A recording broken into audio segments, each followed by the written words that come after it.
Hey, good afternoon, everyone. How is everyone going? We're back again today with some more Guild Wars 2, followed by some PoE later, and potentially, knock on wood, depending on how much time we have and how quickly we can progress, we may actually finish all of Cruel Act 2 and 3. So that will be our goal later today.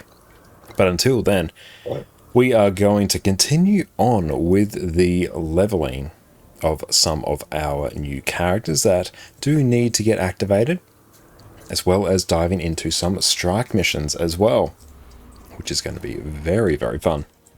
We're getting quite close, actually, to unlocking, where's the Blue Prophet Shards, to actually unlocking our Everbloom Infusion, which is going to be very exciting because that has been a long time coming since we did Harvest Temple Challenge Mode.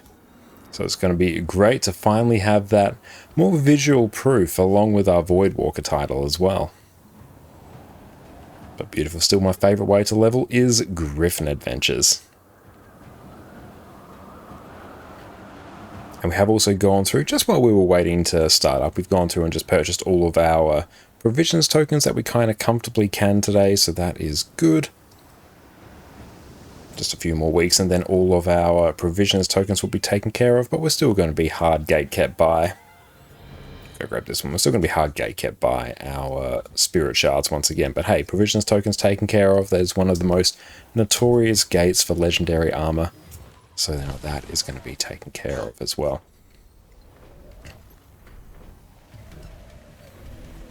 That's good. We've got a few characters parked at some of the main Heart of Thorns vendors, which is going to make our lives much easier.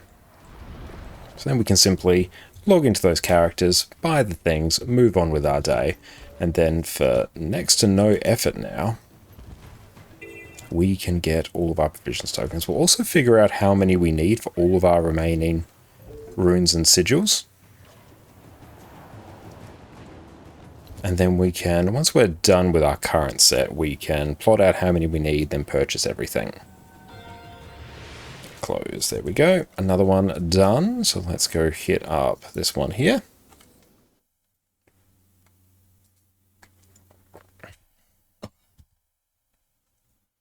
Another big day for Addie, and by that I mean she's woke up and dotted around the house for the most part. It's very tiring work.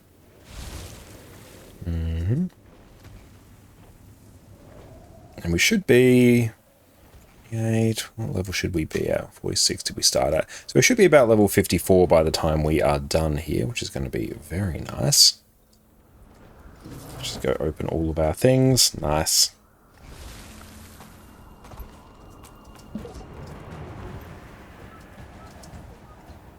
Ooh, we missed a bit of height there. That is fine. And I don't think we'll be picking up some more Condi Druid tonight. That was feeling a few kinds of jank, especially on the Ice Brood Saga strike missions, where there's just not enough damage pressure really to make the build function properly. It's a bit of an odd build where you actually do need a reasonable amount of incoming damage, so you can... here's that moving waypoint. So you can actually generate enough Astral Force to go into Celestial Avatar, which is where a lot of your damage comes from. I also don't need Pathing on right now. We might have to think about that later if there's any other characters that we really want to get up and running, but for now that is not a requirement.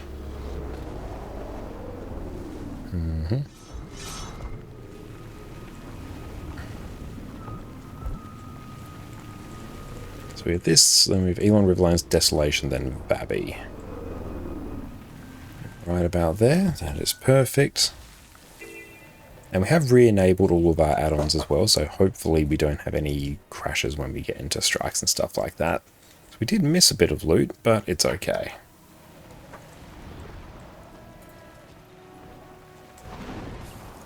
And oh,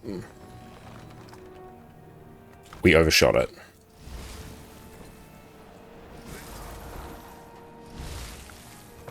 And right there.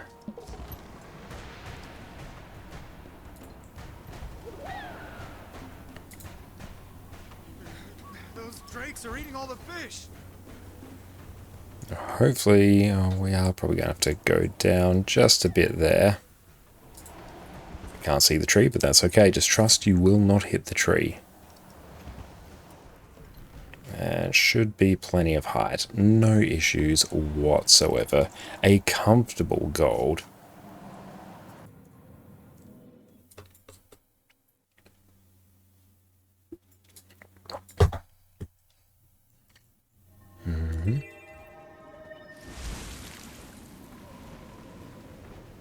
There we go. Now level 49.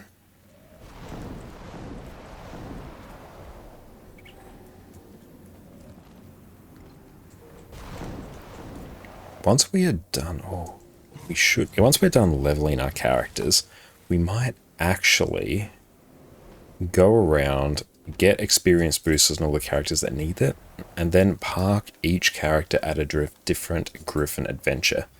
Because then we can simply spawn into a Griffin adventure, do it, get the effective spirit shard, and move on. And that's going to be quite a huge source of spirit shards, actually.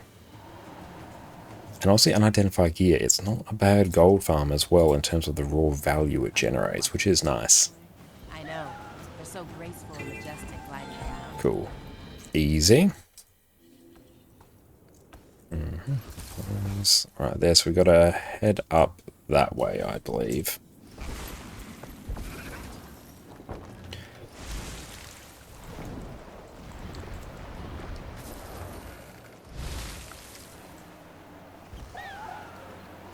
Beautiful. We should have enough height there. And nice. We are now level 50. Well, I think I actually did quite well there in terms of height. We're going to land right where we need to be. Almost, as long as I don't irritate a harpy. Now this one, the trick here is to get a bit of height at the start. So get that initial height and then dive down. Because you want that extra speed or else you won't be able to glide up and hit this one here. Assuming you can hit that one, then it's a fairly clean run straight to the end, although the cave can be a bit tricky. See there, I definitely should have gone around those trees there. That was far too tricky a movement. That was not required at all. And see there, we went straight into a wall, which is unfortunate.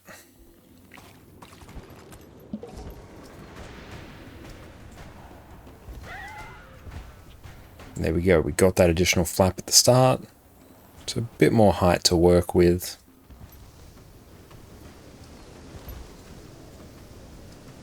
And you'll notice as well, as soon as you go through any one of these checkpoints, your endurance will instantly refill. So if you flap beforehand, you can actually flap immediately after. That little turn there is a really spicy one. Here it's just a series of very small movements. And that should be gold there, I'm presuming. Looks like it. Nice.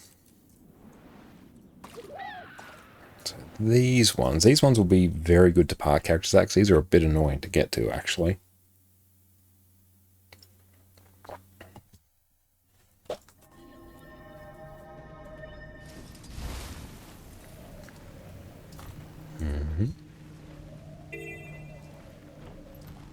But once we reach level 80, we can open everything up here, and also leveling this character to 80 will get us 25 spirit shards.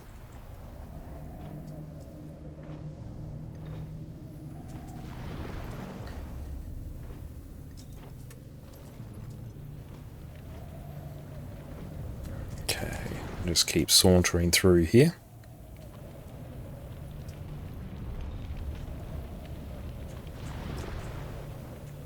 And can we bond of faith there? We can. Oh, that was not ideal. There we go. Can I even open the Shadow's provisions? Let's find out. We can actually. That's a rare. Not bad.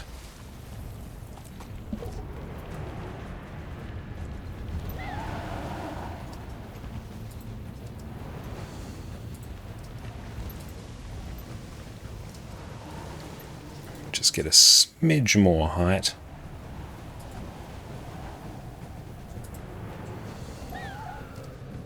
and dive down immediately over there, glide back up, and reset. 24 seconds.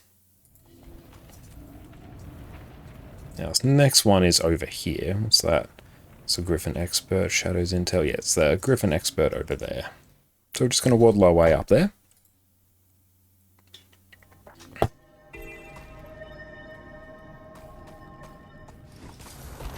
Do still have the legendary bounties up, although I don't think we're not going to need any LG mosaics for quite some time, which is a nice feeling. Cool, character is now level 51. I don't think I need any extra crafting disciplines as well on our characters.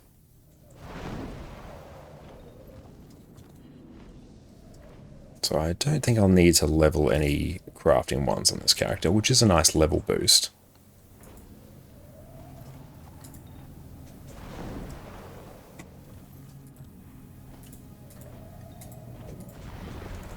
And can we... Oh, we can just do it. Yeah, we may as well just open these. It's free loot.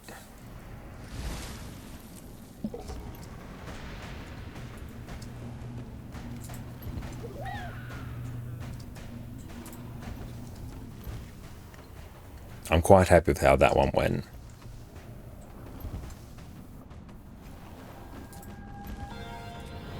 Easy. We are now level 52. Now these next two are all around here. So we start at the... whatever this waypoint is. Let's take a look at it. The one that's in the big glowy purpley area. Market Ruins waypoint. That is it. Now we want to get on top of, I believe it's that crystal formation there. That is where the next Griffin adventure is. And then from there, once we are done, we can reset and then just glide straight over to the next Griffin adventure. So always good to do this one first if you can.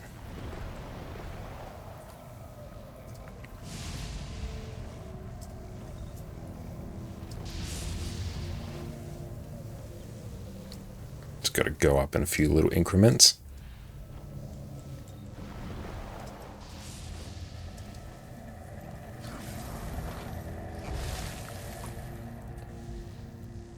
That's annoying. No, well, back up we go. If I was a bit quicker on the draw there, we probably could have actually started that. But alas, that is not the case.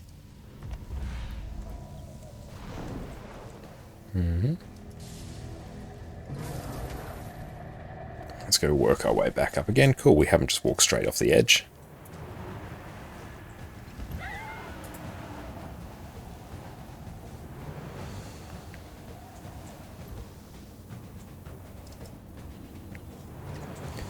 Now this is also, I'd say, one of the trickier ones, just because of the last bit. So you've got to make sure you have enough speed to get through that. I went up way too late there, so we had to veer off slightly to the edge. If you could assist us, So trying to sort of navigate this bit here is a bit spicy. There we go. We should have actually reset there, because now we have to make our way back down there. So the trick there is to reset instead of closing. I mean, there we go, like we've leveled now, so that's fun. Get on our sky scale, keep heading south. It does feel great to have all the sky scale masteries unlocked. So we have peak sky scale now. But look at all that loot, it's coming together.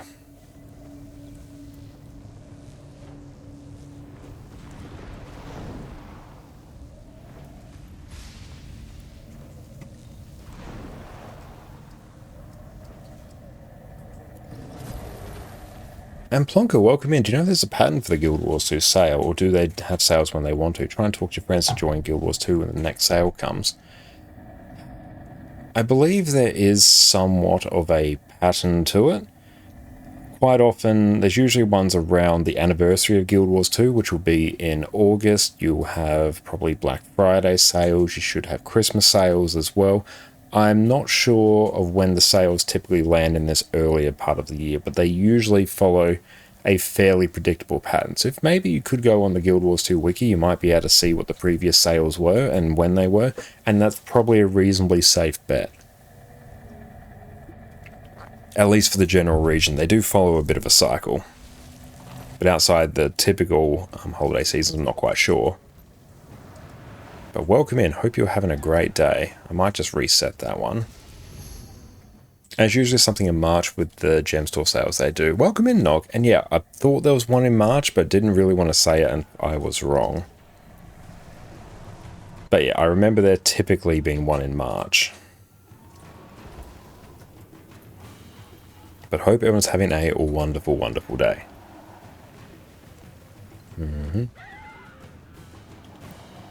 Now, fortunately, this one is quite generous in terms of time. Maybe an Easter Bunny sale this year, that would be nice. Just go reset there. And that is all the Griffin adventures done. So this character, as soon as I literally do anything else, I will be level 54. So that is not too bad. Hold on to the rest of that loot there. Delete and delete everything right there. Okay, that is coming together. Now, let's just take a look at where some other characters are parked. So we'll have the weeklies going off in about half an hour or so. And where are we at in terms of event timers as well? Let's just take a look at that.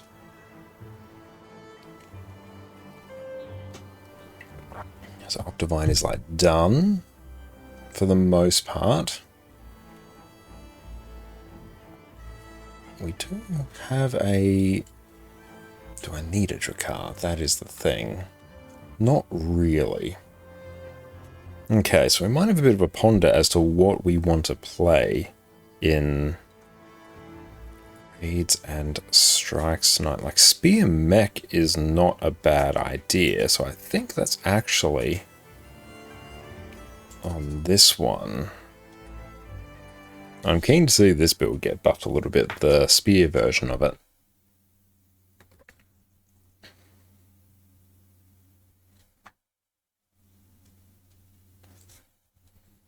Yeah, we could start forming up for that sometime soon.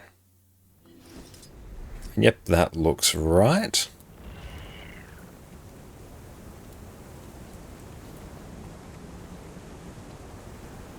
And do I have... Cool, I've got tuning crystals there. Very nice.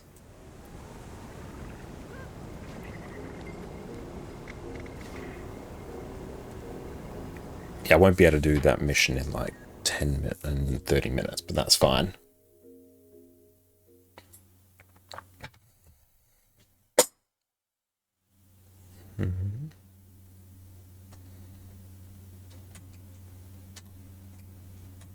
Let's just see roughly what we can get at here.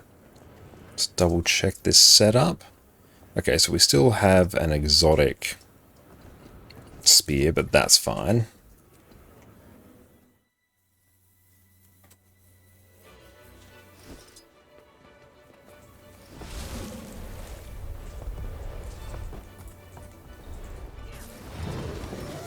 Let's go. What do we do in terms of food? Oh, I've got just regular, If you have any inquiries, come speak to me. like birthday cake food.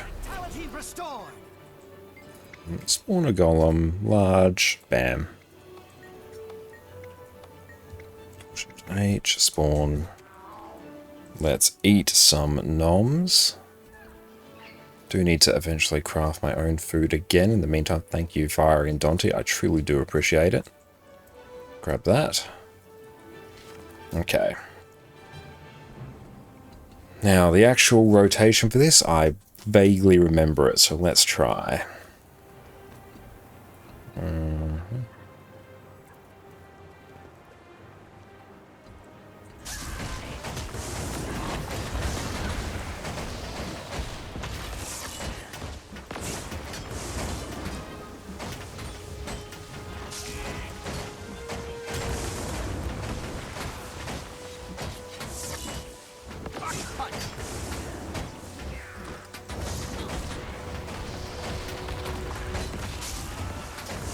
That's about 33.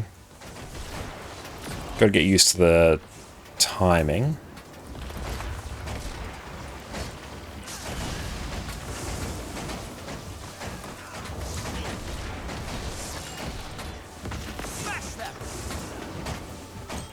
36.7.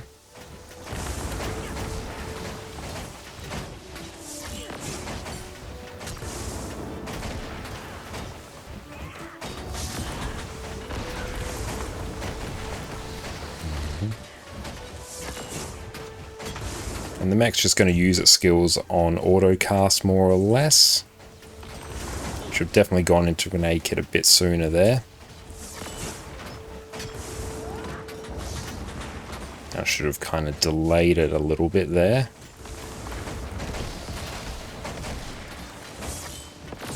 But we're just vibing, and this is now chilling just under 37, or just under 38 actually.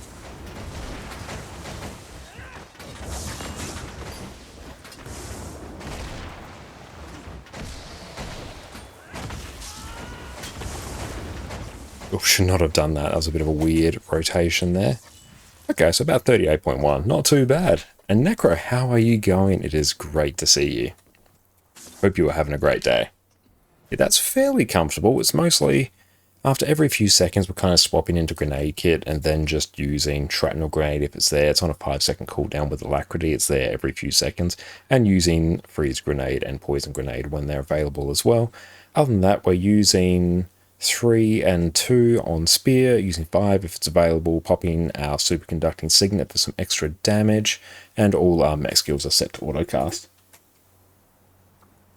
And it's relatively chill, and that's pulling 38. And good, just got back to Guild Wars 2. Have not played since the start of Path of Fire. Oh, wonderful. Welcome back to Guild Wars 2. How are you finding coming back to Guild Wars 2? It's okay if it's a bit overwhelming, especially because there's been quite a few expansions since you've come back. But yes, where are you at in terms of when you come back to Guild Wars 2, and how has it been? I'm doing End of Dragons at the moment. Wonderful. I really enjoyed the End of Dragons expansion. Love fishing. It is a very relaxing activity, so it's very, very good for that. Okay, so there we go. We hit 38.1 there, so let's see if we can just push that a little bit higher. You know what? I think we can. And thank you, Necro, for the follow. I appreciate that. So we'll need to petition these Herald changes.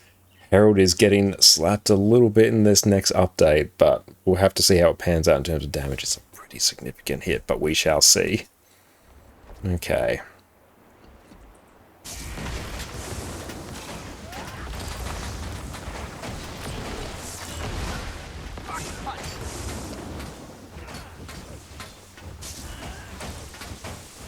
Definitely have gone into nade kit a bit sooner there.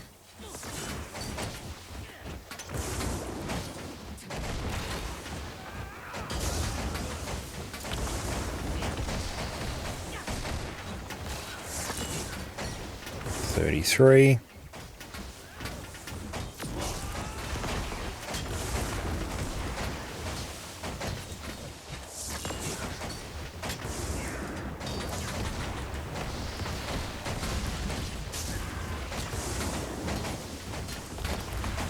So we're sort of just going on vibes as to when we can go into grenade kit. And the vibes failed us there, unfortunately.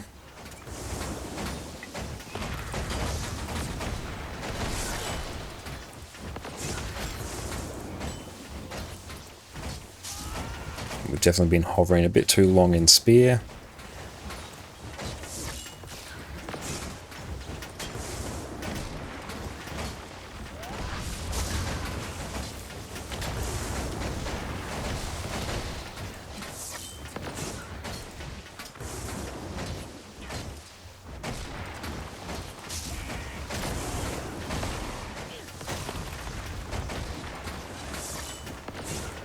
I want snap target on there if I can have it.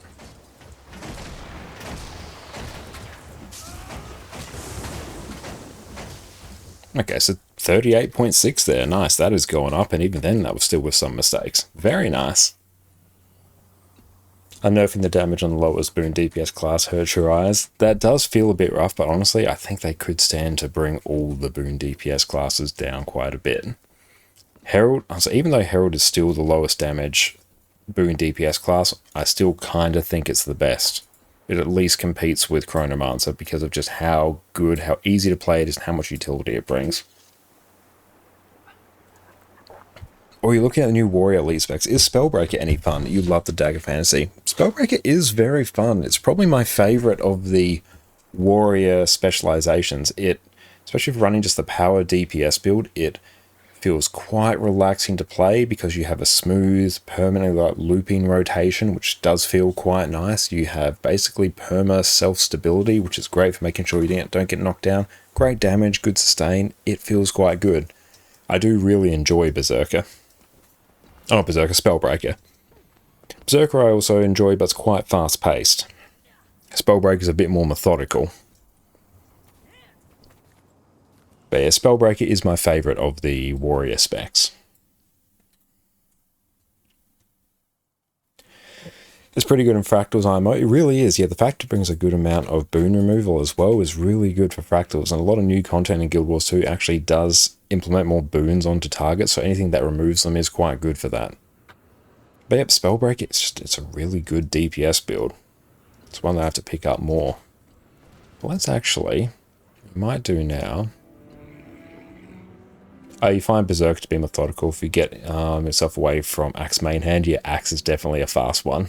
Yeah, good CC, decent damage, boot rip. Yep, it's just a good, solid DPS build. Okay, let's go. Axe main hand's just F1, F1, F1 as much as possible. Yeah, every second you can possibly be pressing F1, you want to be doing it.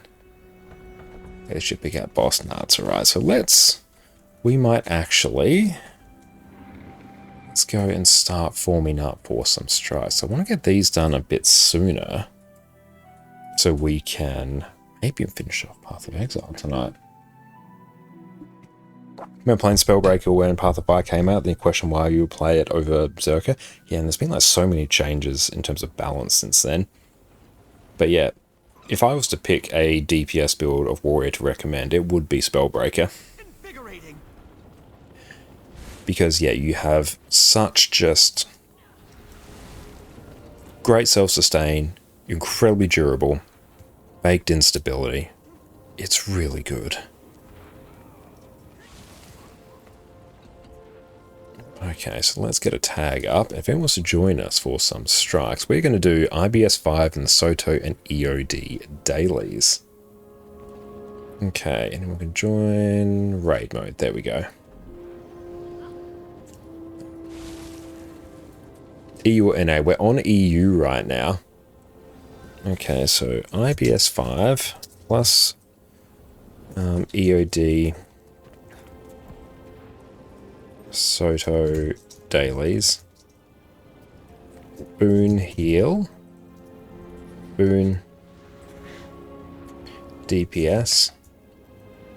DPS. State roll. Perfect. There we go. Yeah, come on in. Then come in for IBS 5 only. That is fine. We've got laser damage, Q DPS. Wonderful. Let's set you as Q DPS. Nice. He's on the new hot Oceanic server. If there was an Oceanic server, you can bet your ass I would be on that, like quick smart. It'd basically be me, Fireball, Annie, and PD. We'll all just play together. You're on EU? Oh, hell yeah. If you want to come for strike missions as well, do you have, if you're doing Ender Dragons, that's all good. You'll be good for like the first bit. Secrets of the Obscure. If you don't have Secrets of the Obscure, you might need to drop for that one, but absolutely come on in if you want. But if you've got all the expansions, you're good to go. If you have teleport to friends as well, that can be nice. Good to hear you're on EU, and that's all good. Best of luck getting your car fixed. And you'll be DPS, that's fine.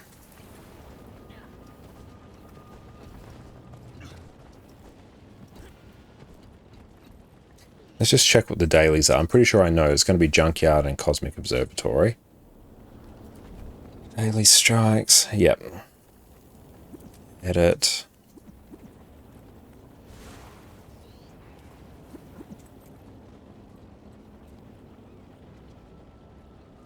Plus, CO.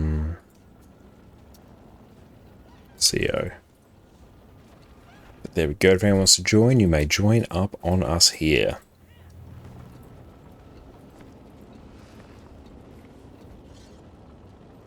We've got Dragon Hunter runes there. Nice. What else do I have there? It's on this scrapper build. Eagle?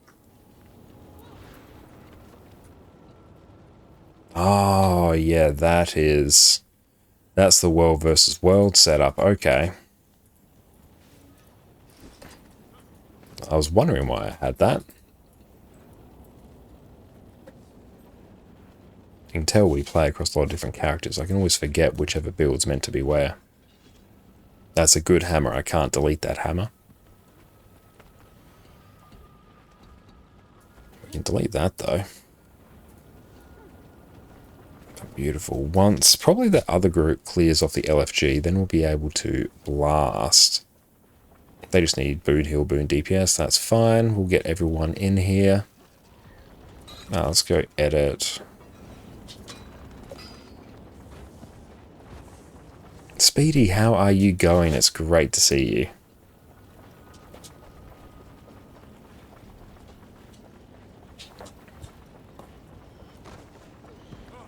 Again, she's bed, couch. Nope, she chooses floor.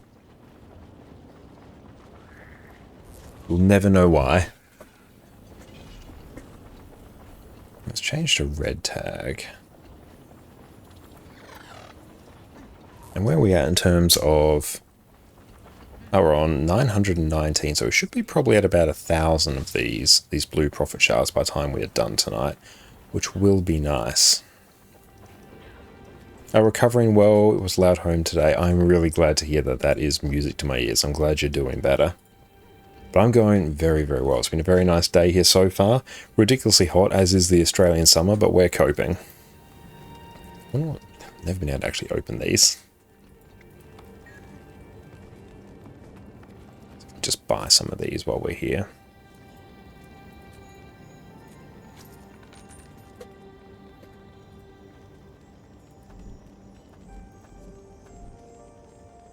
There's no point in us buying those yet. Keep an eye on that LFG. Oh, it's around 2 Celsius at your location at the moment in Norway. Nice and cold. That is the complete opposite of where we are now. Been sort of mid-30s here today, which is still relatively moderate for the Australian summer. Only had a few days above 40. But yeah, I can definitely do without those.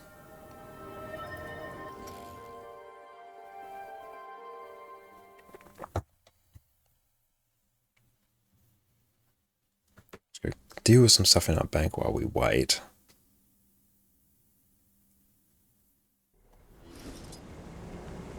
It's taken a little bit to fill, but that will probably... Is it possible for us to do the weekly? Have we already done the weekly? We have done the weekly. Good. So I don't need to spam complete that in the next little bit. Gamer Teddy, how's it going? Great to see you. I'm going very well. Thank you for asking. How about yourself? Hope you're having a wonderful day. I don't have a spare spear floating around, do I? Spare ascended one. No, I don't believe so. I don't want to burn any currency on it at the moment.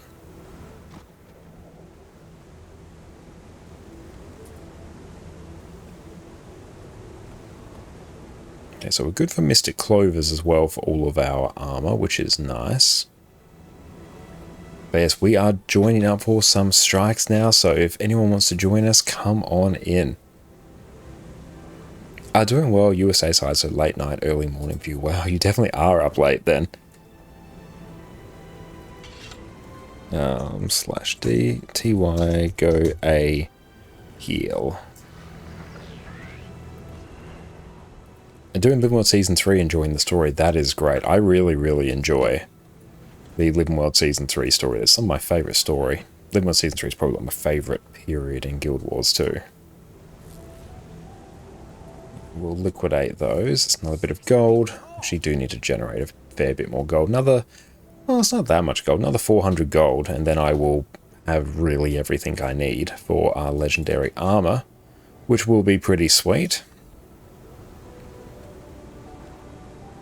Liquidate these as well. Bit extra gold.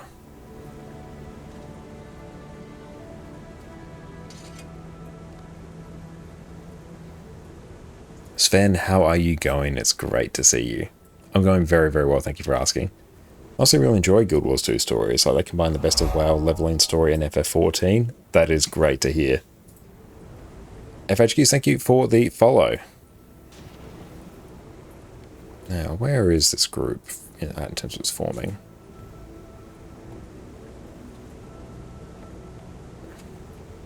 As soon as I get any boon DPS or boon heal, I can drastically simplify this LFG, which should make that fill a bit quicker. Which will be nice. I'll also actually check... Hey, Teddy, thank you so much for that sub as well, mate. I appreciate you. You're an absolute legend. Thank you, my friend. I was wondering if you'd seen much about Space Engineers 2. No, I haven't. Haven't heard anything about that. Yeah, enjoy. No more ads. Good content creation. Where is... No, that is not the folder. It is under this folder. Nice. Trying to remember where I have my bookmark for my crafting list. What do we have? Let's see. Let's find out. Go on the journey of discovery together. Oh, we got a Q DPS. Perfect. That's what we love to see. So now it's just a heal. Perfect. Is crafting the same as it's always been? You haven't looked at it yet? More or less. There's a new sort of currency that governs a bit more crafting of future expansion gear called research nodes, but basically it's just another material sink. But research nodes is probably the biggest change, where basically you'll just be able to craft certain things and salvage them with a research kit to get a currency called research nodes, which are then used in crafting. Oh, 83% of the way to your first legendary weapon. You need to start a journey on legendary armor. Yeah, definitely recommend getting the armor.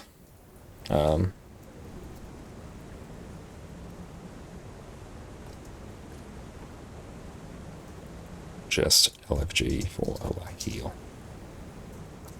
Or I can do it, actually. Yeah, actually, I might even just a lack heal. Some more actual heal druid practice would do me good. Exodum, what is up, mate? It is great to see you. We're just forming up for some strikes now. We might actually get on some heal druid for this, I think. I wish you could join on my chrono heal for you. That would be nice. But that's alright. We've got the Alak heal sorted, but like if anyone joins and really wants to do it, then that's fine.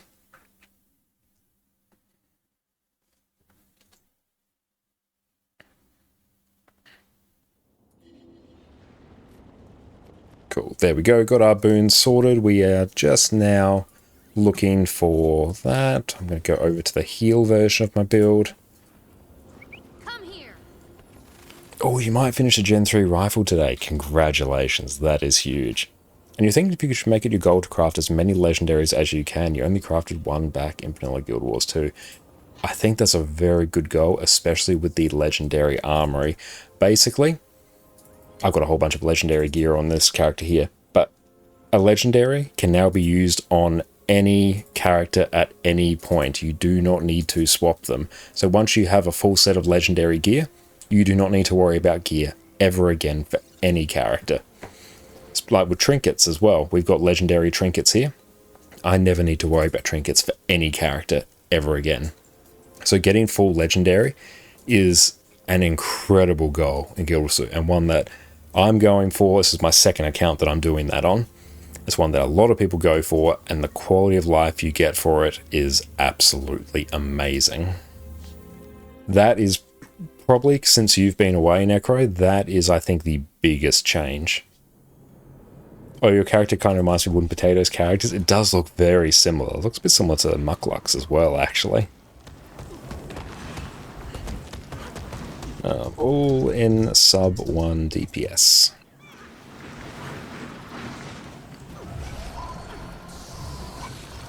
That's like any Asura with the pointy hat. It's immediately Wooden Potatoes on Muckluck. Then the psychopath's like, you did all that and now crafting the legendaries just to have the appearances. Well, once you've got full legendary, that is the next logical goal. Then it's just pure fashion wars at that point. This has taken a smidge to form, but that's fine. But yeah, just spots for DPS open now. 5 Icebrood Saga strikes as well as the Soto and EOD dailies. Let's blast. Got one more spot open. Dragon in there, nice. Hopefully we don't crash. If we do, I guess we'll disable Arc DPS. And just hope it's fine. And true, depending, you might be done with being fully legendary in like 6 months, so 1.5 years for all covered. Damn, that is huge. Well done. Oh, the HMS Divinity's a cool rifle skin. I do really enjoy Predator as well.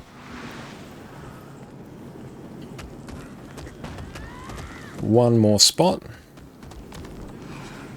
Getting close to unlocking a new spec on this one. That's nice. Not that we particularly need it. This will probably just be our Druid character.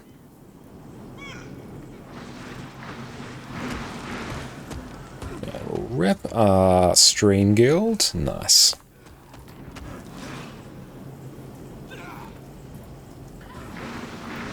Just one more person, it's all we need.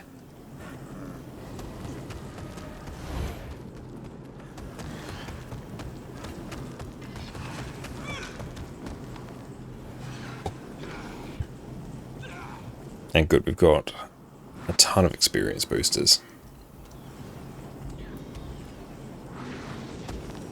Crystal Oasis, almost there.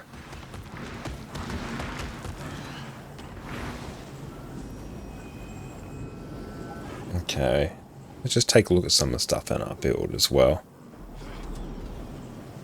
Okay, so Beast skills heal allies around the Ranger. That's just a very nice skill. You should get bigger bags. Bigger bags is also a very good quality of life feature. I'm currently making both Exordium and Faris for the skins. Nice. Faris because you've been stubborn and only using what you get from legendary shard boxes. Oh, I do like the look of Faris. I much prefer that to Kudzu. Here, gain regen to nearby allies when you use your healing skill. Regen is nice, just gives people that nice bit of sustained healing. Beast skills grant regen, so we actually do a fair amount of regen. When you gain a boon that's shared with your pet, gives our pet a bit of extra damage.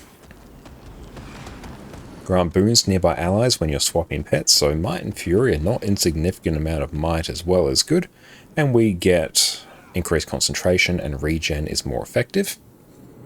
Now, marksmanship is a bit of a weird trait line. But yeah, so we will, when we first enter combat, we'll inflict vulnerability. Nice.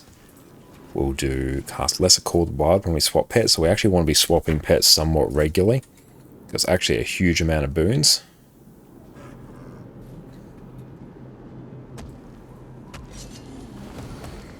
So it's just DPS, that's all we need.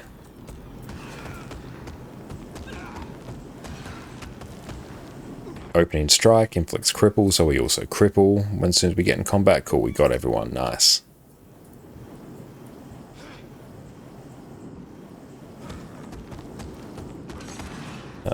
Come on in all.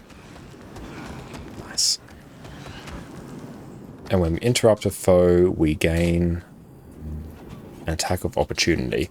So that's just a bit of extra damage increase, really. Opening strike will crit 100% of the time, and we deal increased damage. Yeah, there's not really a ton of great damage skills there. I might even look on meta battle just to see if there's any nice changes. Arrow, yeah. Arrow waiting on you.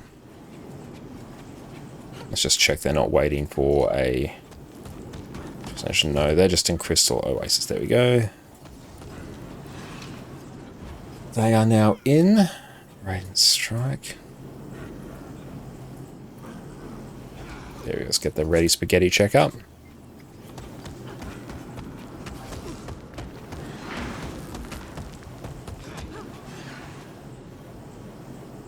we've got Mason Warhorn on this one as well. Guess we could also take Quick Draw as well.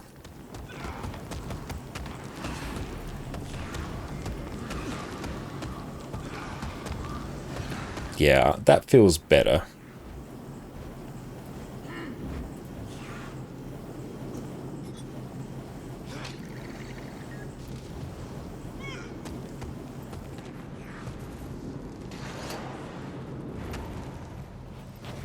Alright, let's blast. Rage at max. Come here. And turn off snap target here.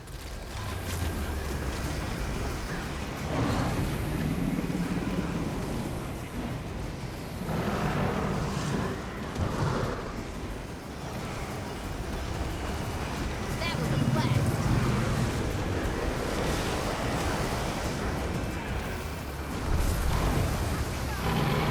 Sidestep that.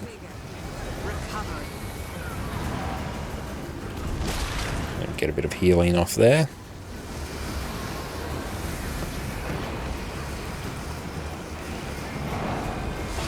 And go in. There we go. Area healing. Swap pets.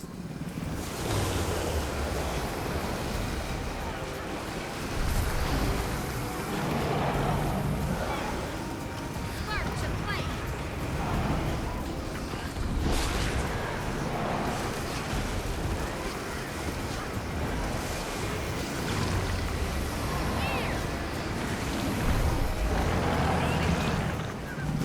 That's starting to hurt a bit.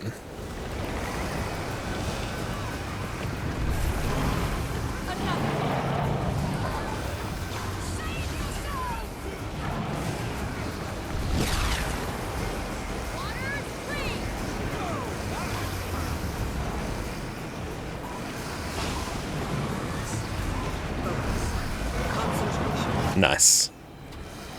Statistic. Sufferance, how are you going? It's great to see you. Oh, your legendary crafting will get sabotaged in March. You're playing a lot of Monster Hunter Wilds. Yeah, we might have to just like send some people to check on you to make sure you're okay and make sure that you're eating. You haven't been completely consumed by it.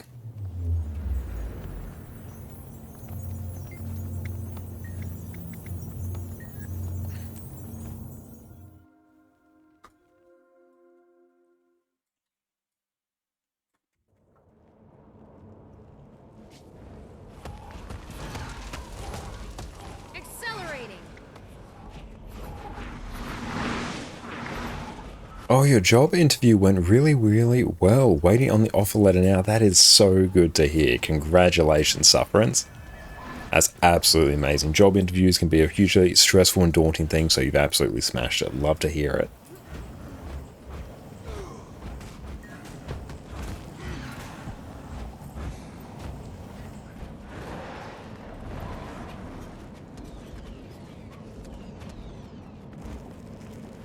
PK, how is it going? Welcome in. And thank you so much, FHQs, for the sub as well. I appreciate that, mate. Thank you so very much.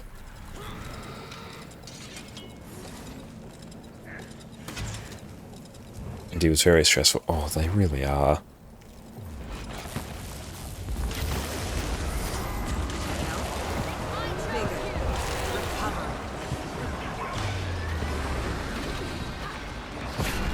Why can we not use our skills there? That's annoying. I have to turn my mouse off and on again. Oh wait, there we go. Now it's figured it out. Getting help. Never felt better.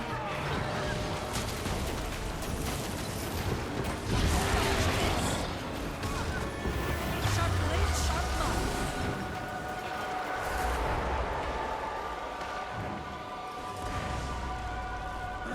And thank you so much, Necro. You have a great rest of your day. Thank you for the lurk.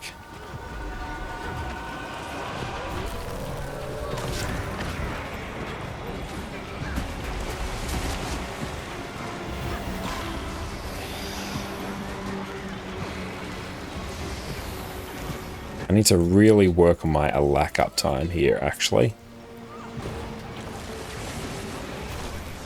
Getting help.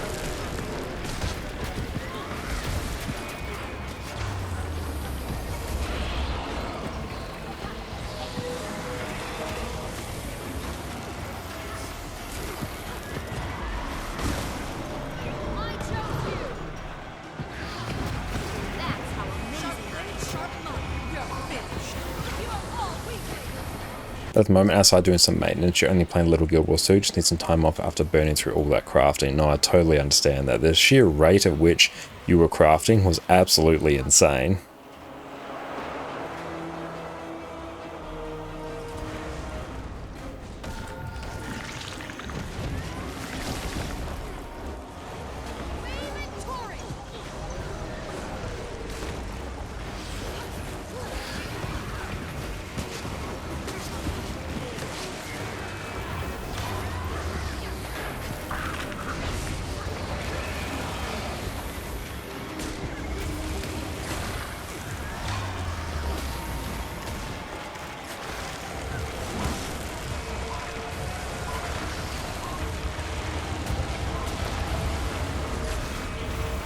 Ooh, should still get gold rewards for Whisper. Nice.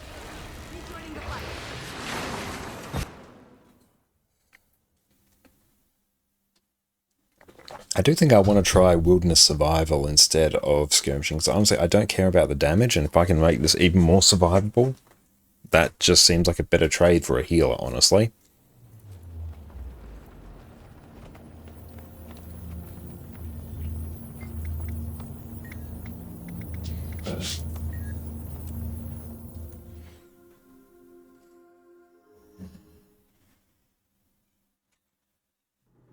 Observe the power. Yes, it's going to be a bit of a selfish trait line. But you know what? Let's do it. Getting help. To recover health when affected by protection. Nice, that will be pretty nice.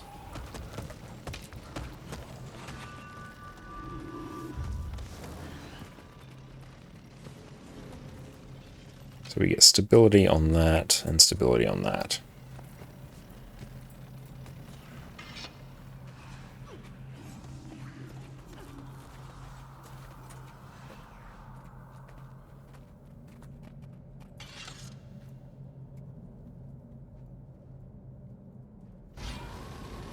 Attack my target. There we go. Rage at maximum.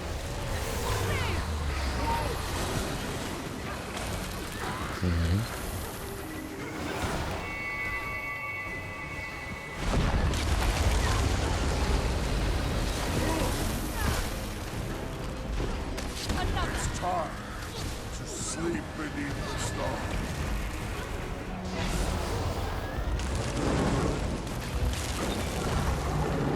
Cool, much better in terms of a lack up time.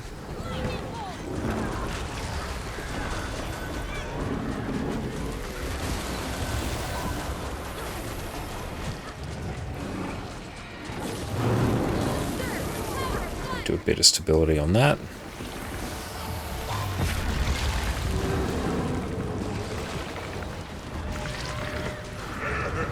I wish I had a good way to make gold. If you do check out my YouTube channel, I've got quite a few guides on how to make gold in general and the specific ways that I also make gold. Let's see if I do have them pinged. There we go, got my secret to making gold guide there, which is really going to help you out. And there's another video after that, which will be how I make gold.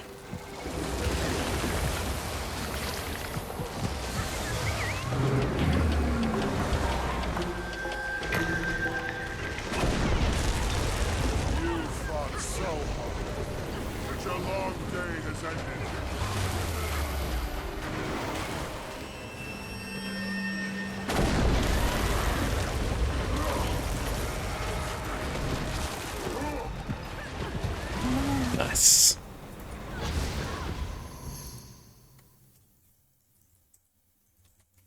Let's see if that works.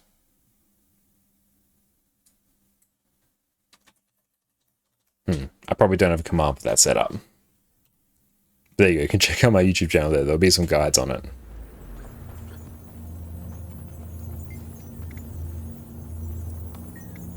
Strike mission, let's go voice and claw.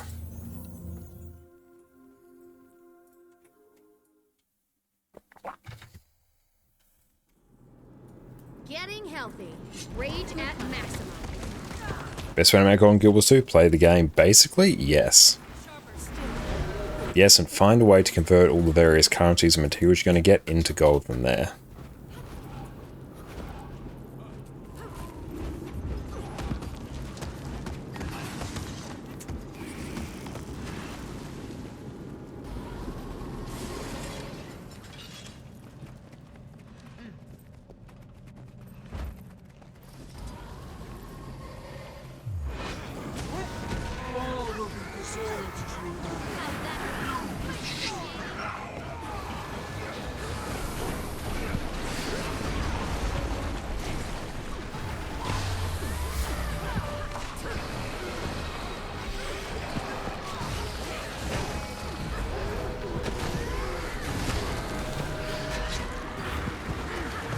Not cool, the bosses are really just AFK in here.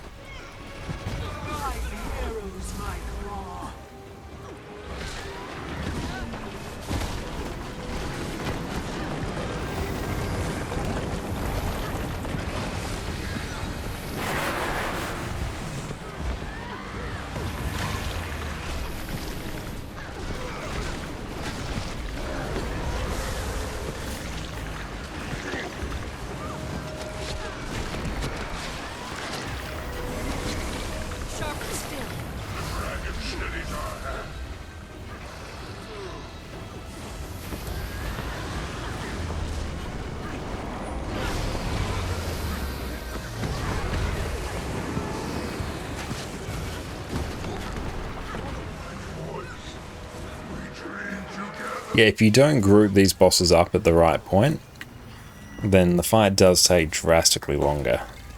That one did take a bit, but we got there in the end. Ray, how's it going? Great to see you.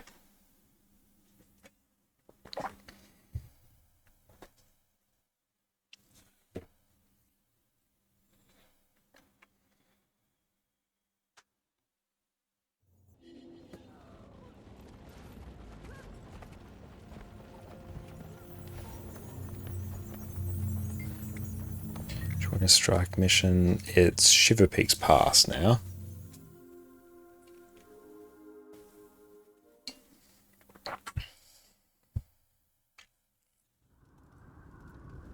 Okay, so where does stability come from?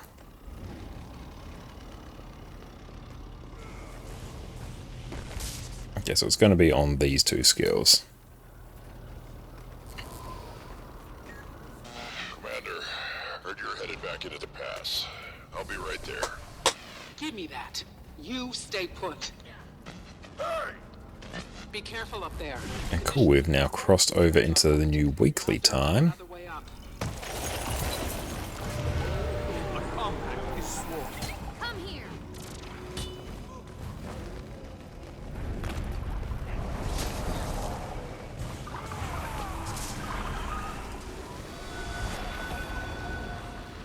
This storm isn't normal. Blocking us from following Vanguard? Makes you wonder if it's intentional, and who's pulling the strings. Watch yourself out there, Commander. Rise and serve.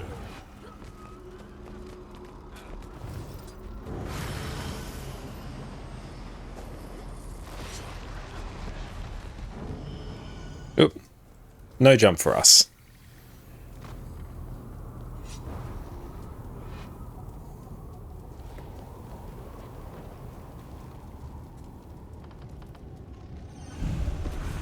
Get the ready check up.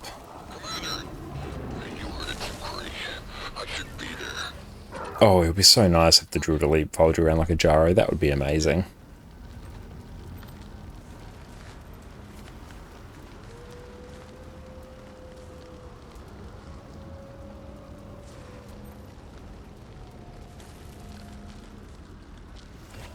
Attack my target.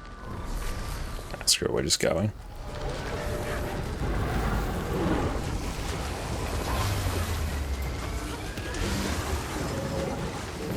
Sharp blade, sharp mark.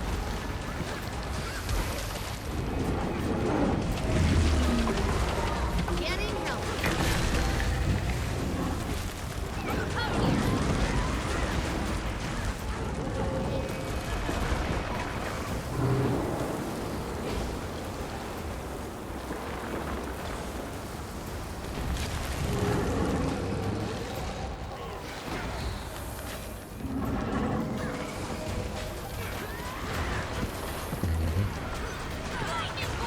Just keep an eye out for any extra need for stability we have. Shouldn't need any there. We've got an achievement there, nice. Come here. Summon the wind. Dodge this.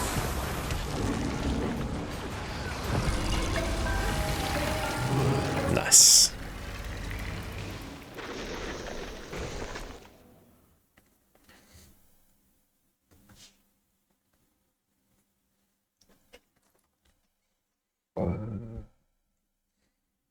Alright, now let's see what we have next.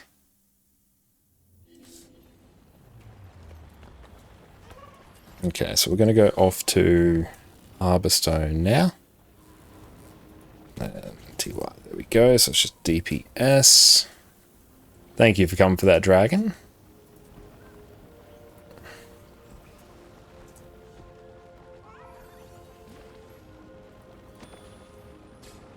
Go down here.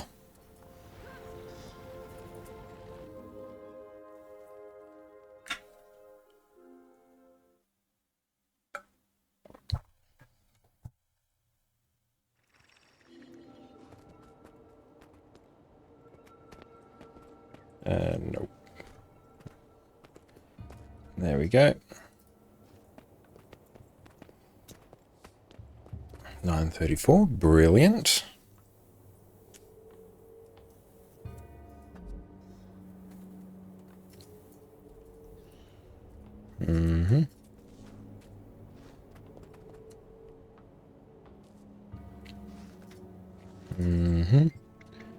Strike mission. This will be Junkyard.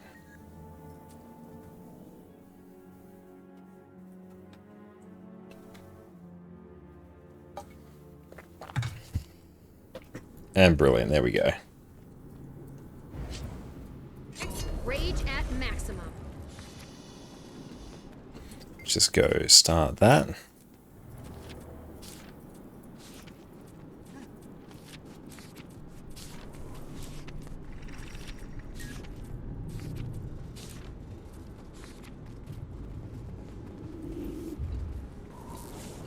Statistically, Oh, what do we got there? Abomination weapon box. Nice. Don't know where that came from, but I'll take it.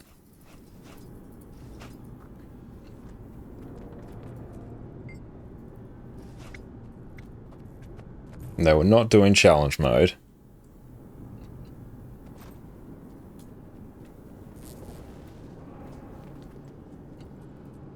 Cool, there we go.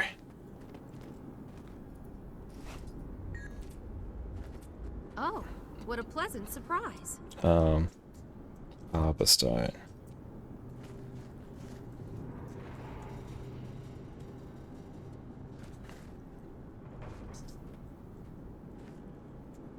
Harborstone, not aerodrome. Let's see if they can make their way here. Oh, that's really not worth a lot. I don't think they, based on that number of achievement points, they might not even have it.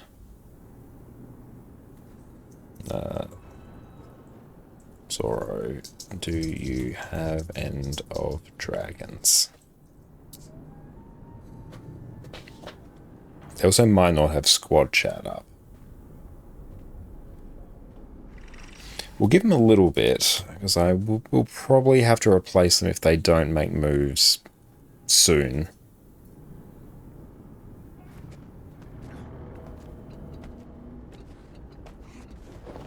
No. Own volition.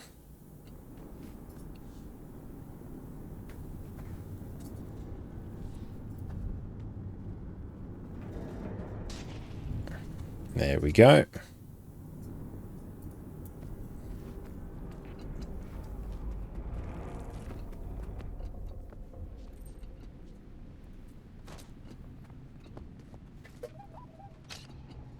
Cool. Everyone can come on down.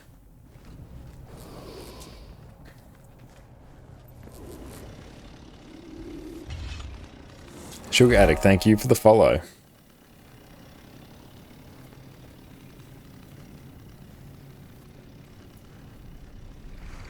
Oh, just got into Guild Wars 2, but 9 hours in. Awesome. Welcome, and you really like the game, and hope you want to switch another MMO.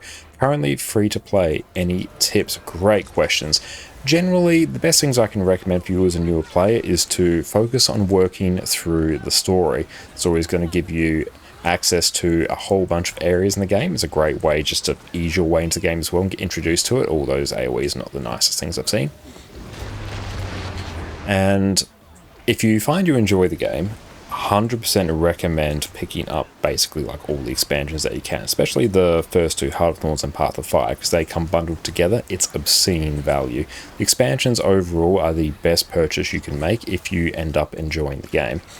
But generally, I'd recommend focusing on the story. It's going to introduce you to the game, get lots of mastery points as well, which is the main sort of progression after level 80, like account-wide boost. So story, always a good thing. And mess around with different characters as well, as a very good thing to do. Guild Wars 2 is a game that really encourages you to play multiple characters. I myself have like 23 characters on this one account. And if you want to figure out quickly if you like a character, you can make it, finish the tutorial mission, then immediately go into the PvP lobby, and everything for your character will be unlocked, so you can test it at its basically full potential. And then if you like it, keep it. If you don't like it, don't. Relevant, how's it going? Great to see you, mate. Hope you're having a great day.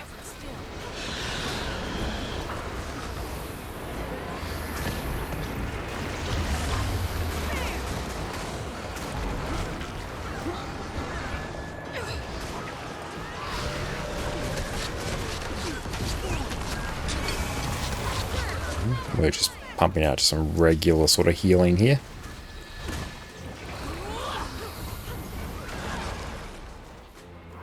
Oh, your first 800 hours in the game was just doing all class to 80 and most elite specs unlocked. Oh yeah, there's so much content just unlocking them all.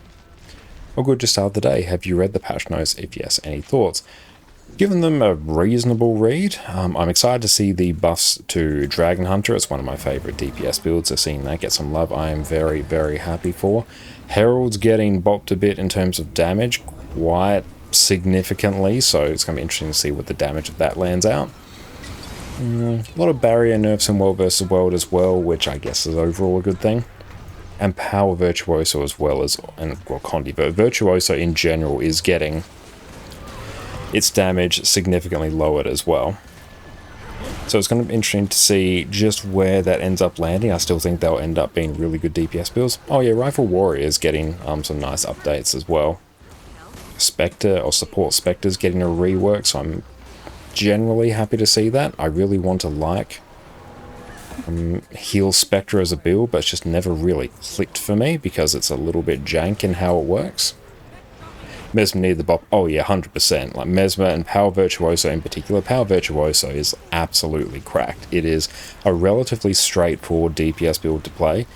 Very durable. You got a lot. Well, you got distortion on the build. Incredible burst. It can be like fully ranged as well if you want. And the Condi version is just even easier to play. Yeah, Power, well, just Virtuoso in general is like overall the best DPS build in Guild Wars 2 and it's needed a bit of a tune down. This is rather rare. Also, if you picked a Guardian as your first character, great choice. It's one of the classes I do recommend new players pick up. If you're a tank main, it feels really good. Yep. If you have enjoyed playing a tank in other classes, Guardians or thematically is going to be quite a good touch for you. But yes, any questions about Guild Wars 2, feel free to ask. It is the sole purpose of my existence.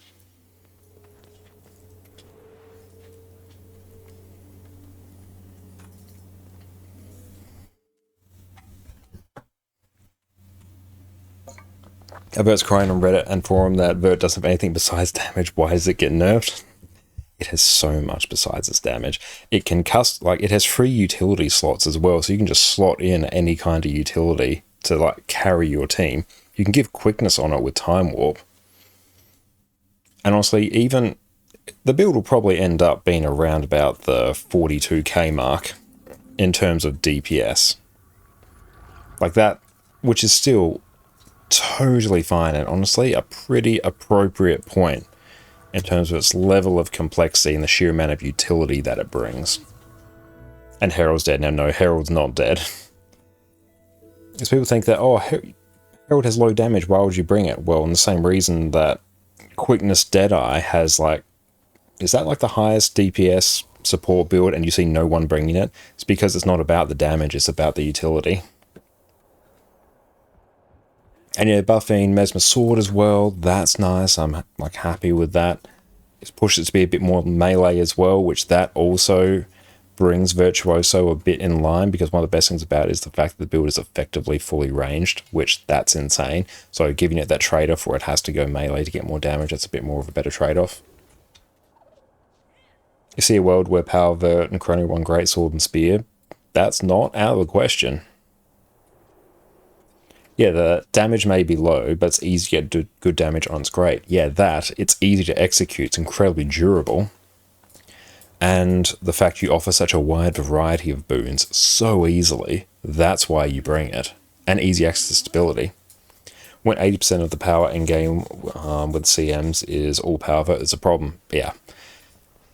Power Vert is insanely strong, like it's just unfathomably strong.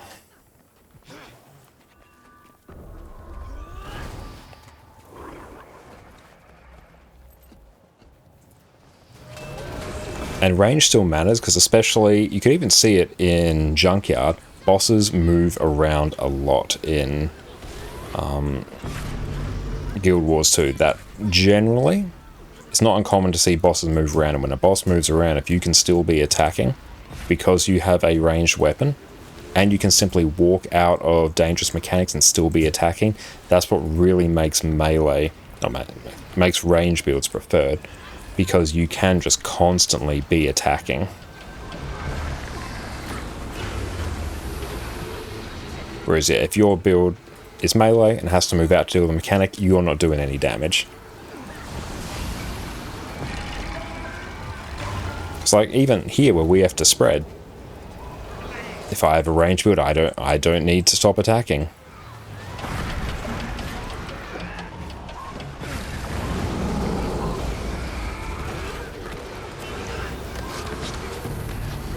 Whilst you remember, it's almost 9 AM and you're at work. Nice.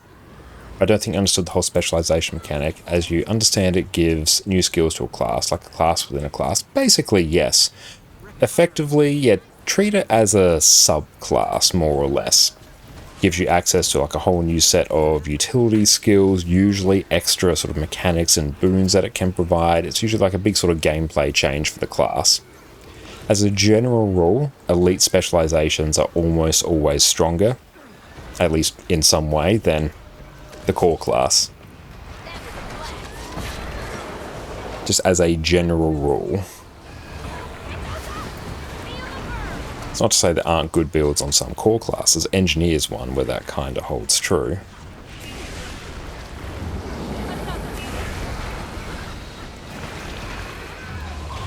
But basically, it's just this last trait line here. I can't actually change it now because I'm in combat, but this is my Druid trait line here. So every elite spec will have its own separate trait line, and you equip that trait line, you become specialized in that.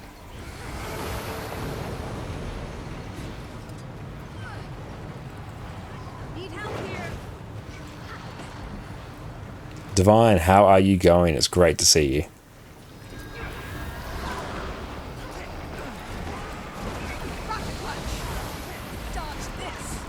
Cool, we're pretty stacked in terms of alacrity, that's nice. With base class, that gives you the basic class mechanic, and specs will emphasize the mechanic of it to be better than certain mechanics. Yeah, basically that. It's going very, very well, Divine. Hope the same for you. Let's say you have Ranger, the core class, and I'm running Druid, it's elite specialization. It effectively turns the Ranger into one of the premier healing classes. It does also have a DPS build, Druid, but it's a little bit jank. I'm not the biggest fan of it. But yeah, Druid is generally the healing specialization. You'll have Soul Beast, which is just a pure DPS build. And you'll have Untamed, which is a bit of a mix, a bit more of a DPS build, but is a great like boon support class as well. And in terms of Guardian, which is your class, you'll have Dragon Hunter, which is a just pure like powered DPS build. You'll have Firebrand, which is a bit more of a supporty build. Some good, it mainly provides quickness as well. The buff that makes people attack faster, one of the key boons in Guild Wars 2. Has great healer builds, some good condition damage builds as well. And you have Willbender, which is a bit more of the DPS focus spec, but also provides some alacrity, which makes people's skills recharge quicker. And generally in Guild Wars 2, there are 2 boons that you need to worry about. quickness and alacrity. Quickness makes you attack faster, alacrity makes your skills cool down faster or recharge faster. Having basically permanent uptime on those boons is how all endgame groups, at least in PvE, are set up. So right now I am providing alacrity, and Gomez here on Scrapper is providing quickness. So that is allowing us to maximize our damage. So any squad composition in Guild Wars 2 will be focused around getting those up.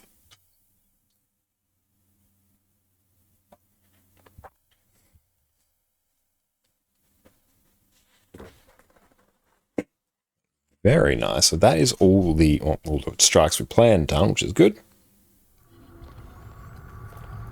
Oh, what a pleasant surprise.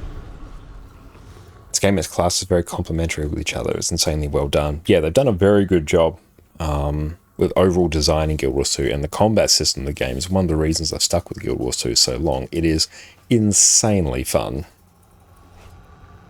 Let's get that, and that. Let's go salvage all of our rares.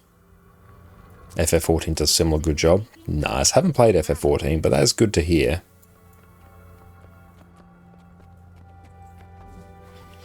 Hope the nerf to Vert doesn't hurt your ability to open world with Vert. It almost certainly won't. It's basically just a DPS decrease. It's not going to be a... It probably won't be a hugely significant one. But yeah, hang on, we can actually take a look and sort of guess where they'll probably end up. Snow Crows, we'll take a look at the benchmarks on Snow Crows. Blop. Benchmarks. Okay, Power Catalyst 47k, good. Whew. But here we go. Power Virtuoso right here is at just under 46k, or around about 45k for your average number in terms of DPS here. And it's so high up here in terms of DPS. For a class that can almost be fully ranged, can be customized to bring utility, and is insanely easy to play, yeah, that's too much. And then we have Condivert, which is sitting around about 43k. I'd probably suspect, given the nerfs to Condition Virtuoso, it's probably going to come down to around about 41k or so. That will probably put it like around about this region here, which if you're... Hang on, let's just filter this purely for DPS builds so we can actually get a bit of a comparison. If you're doing like around about 41k, you're still like in the typical range for DPS builds right here. Like you still got Power Dragon Hunter here, which is doing 39.5k, and Scourge still 39.6k. Yeah, the patch will be live in Feb. The patch notes are up, though. So I probably suspect that Condivert's going to come down to around about 41. Yeah, Dragon Hunter's going to get Gig Buff next patch. Yes, I'm looking forward to that. Dragon Hunter is a great DPS build. It will be like 45, 46. Is that what people have calced? Because that is insane. And Power Vert, I feel like that's probably going to come down to around about 43, maybe even 42, because the nerfs on that were a bit more significant, which that, given how easy these builds are to play on Virtuoso, the sheer utility they bring, the fact they're ranged, that feels fine. Did you see the guy at Solo Saucer? No, I didn't. Took like an hour and 20 minutes. Was that Heisen by any chance? That wouldn't surprise me.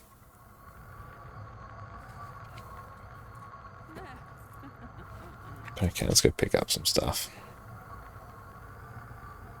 Oh, Grimjaw, nice. I haven't seen it. But I know Heisen's had like similar time to solo certain raid bosses. Nebleon, how is it going? We'll have to check that out at some point.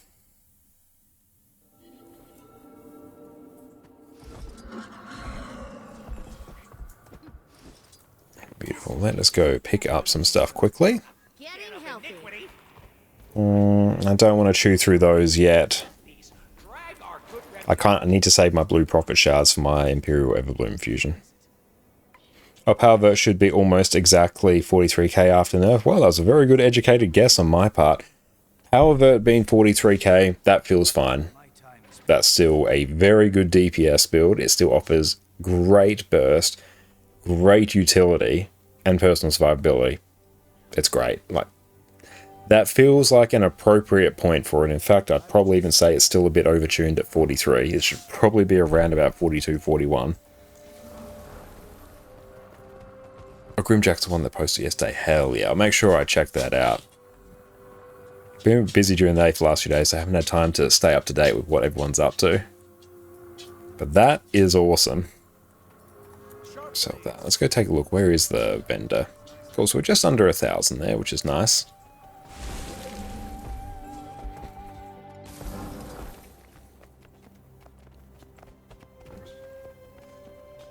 You've come seeking knowledge? Yeah, so what we are saving up for, the Imperial Everbloom infusion there. 1,280 blue profit shards. Yeah, and like for soloing stuff and open world, like Vert will work. You might just want to throw some celestial gear on it, maybe. If Grimmer's getting to highs and levels of antics, need more wacky challenges. Hell yeah. That's really, really cool to see. Okay, so that's taken care of there. What I might do, because we're going for a bit, just go take a quick break, stretch our legs, and we'll be back in a smidge. So sit tight, enjoy a video, we'll be back momentarily. And we are back, and we've spawned in at the perfect point. The point where the legendary Wyvern Matriarch will spawn. Hell yes.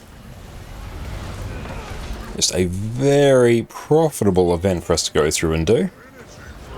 Decimal's already cleared by 5 people. Wow, that is crazy. That's one of the tricky things with Guild Wars 2 as well. It's been long documented that there is a huge difference between the performance of your, top end players versus your regular players. Because the game does have a very fluid, sort of active combat system that does require a good amount of skill to really get everything out of. So there's a huge variability in terms of player performance. So you can see situations where raid bosses are killed by 5 people, even 3 people in some circumstances, even 1, depending on the actual boss. But it's a bit tricky because you have to balance around the regular person. Also, having low ping can help. Definitely, yes, having low ping can help. Something I am, well, we're on like almost 300 now. On slightly higher ping than what we've had for a bit. Being in groups has top DPS and has the lowest DPS. Yeah, it definitely can vary. It depends on the group you're with as well. And like how much people specialize and practice the one class as well. It all adds up. Oh, that's a ton of loot actually.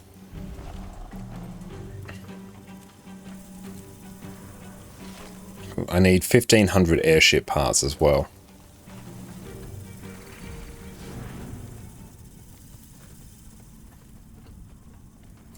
Beautiful, so that is there. Now, if we can hit up at Shack Garant in a bit, that will be ideal. Now, the question is actually, which character to do it on? One day I'll be able to play on low ping, I believe. We have to go to Europe or the States for that, and I can play on either one of my accounts. The fortunate thing is, due to my position in Australia, I get basically the same ping on NA and EU, so it's just as bad everywhere. So I can fluidly just move between servers like water, so that is very nice. This, which one? There was one I parked in Tangled Depths. It was this one. Oh, no. Actually, yes.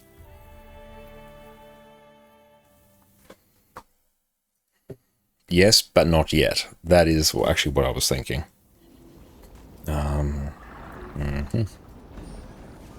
Path of Fire, Crystal Oasis, Infusion Train. Let's try and port our way over there. Ah, world's full. That's alright. If we can get in to Crystal Oasis, once we get in, then we can actually queue up to enter the map.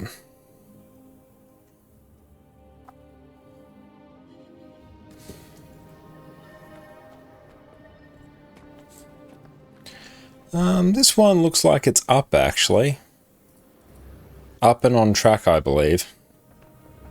Oh, he'll die to several mechanics due to muscle memory? Yes. I'll be so used to prematurely dodging mechanics to account for the ping that there will be things that will just instantly one-shot me. Inexplicably. It'll take us a bit to adjust the new timing, and then imagine my sadness when I go back to my regular ping.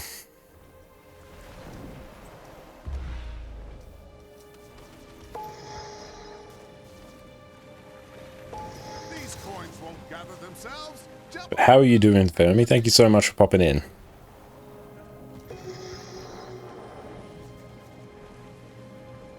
Oh, hi, Eddie. All that there is taken care of.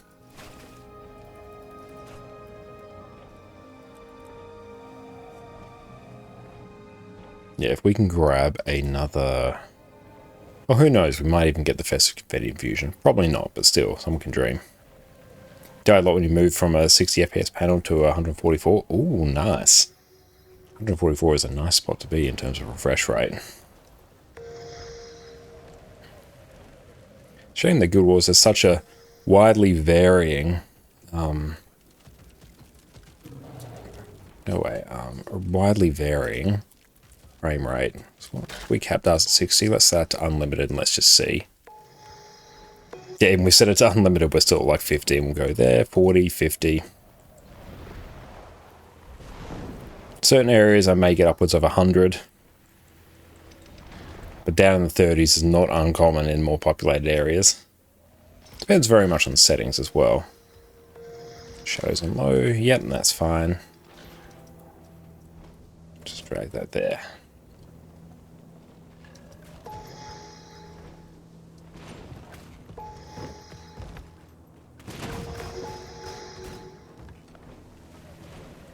Where could we find a spot with the highest? If I stare at this wall. Even then, we're pushing 80, 90. Oh, Spirit Shard, hooray. So I do tend to just have mine locked at 60 anyway, because we're streaming at 60. Might as well lock it at what we encode at. Average around 110, nice. And yeah, I'm only rocking a 4060 Ti as well. To listen to the audio book and or read the Book of Wind and Truth. I did a bit of both. Most of it was on audiobook, but whenever I was getting ready for bed, I'd read the physical copy, so I'd have to sort of keep track of where I was up to or try and finish on a chapter, so it was easy to find my spot. But as usual, Michael Kramer and Kate Redding did fantastic work. More important to CPU, that's true, yeah, I'm rocking a 5600X. So we're rocking the mid-tier. Yeah, for Guild Wars 2. Yeah, Guild Wars 2 has always been a CPU-bound game. You feel weird when you get above 100 FPS in Mistlock? Oh yeah, Mistlock, you're used to like middling FPS there.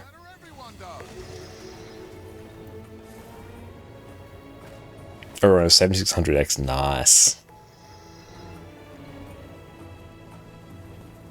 I really like the drawings and the Book of Enemies and the clothings and things after every few chapters. Yeah, that is really, really cool. It's weird in the audiobook because it actually, they take like a few minutes to describe what you're seeing there, which is odd. I've never seen that done in an audiobook, but it's a nice touch. They try and paint a picture with words.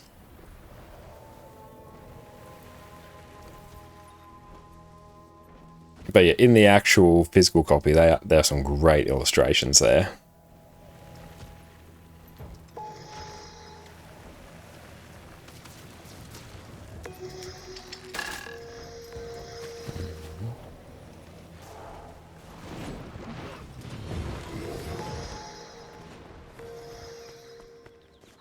Yeah, it's not quite the same as a... Yeah, it's not quite the same as a physical copy, but they do their best. I have to see what I get in Mistlock, actually. I haven't really paid attention to it for quite some time.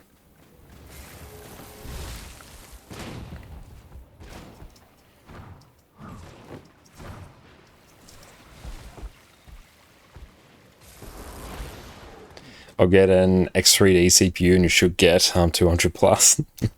Eventually, when it actually warrants us to get a CPU upgrade, we might do that. But the CPU still got a good few years in it before it really sort of impacts me day to day. It's like the reason we made the lateral move from a 6700 XT, I believe it was 6700 XT GPU over to the 4060 Ti, more or less like similar performance, but we got the NVIDIA card for the NVENC encoder specifically for Twitch. Or else the AMD card would have been totally fine for my general day-to-day use. The downside of your CPU is you need to change the entire platform. Yeah, that's the thing. There's nothing that really warrants me to do that upgrade yet. It'll be a few years before that's really important for me to do. But like when I'm video editing, like I've got 32 gigs of RAM, CPU does the job, I encode on the GPU anyway, so meh. And Blood, welcome in. Why play this? A remarkable question, and I do have the answer for you in video form as well. I've got a video on exactly why I play Guild Wars 2 and why you should as well. But overall, the game is a great monetization model. It's one of those buy once, own forever type of games, no sub fee. So you don't have to worry about, taking a bit of time away. The game will always be here for you when you get back. The game is an incredibly fun combat system. The mount system in the game is brilliant as well. Overall, even though this game is 12 years old, the art style has held up really, really well. And also, there is no real vertical gear progression. So the gear I got back in 2012 is just as powerful now as it was back then, so I do not need to worry about being on that vertical gear grind. But the story is great, the combat system feels absolutely fantastic. But yeah, there's many reasons to play it, and especially given that the core game as it released in 2012 is free to play, you can play that as a really sort of extended free trial. See if you like it, and if you do, buy all the expansions and you are good to go. Alistair, how's it going? Welcome in. Eli's Sender Gear wasn't out on release, it was out shortly after release. It was like around about a year or so after release it came out. Or maybe even like 6 months. But yeah, the Ascender gear I got back then is just as good now as it was back then.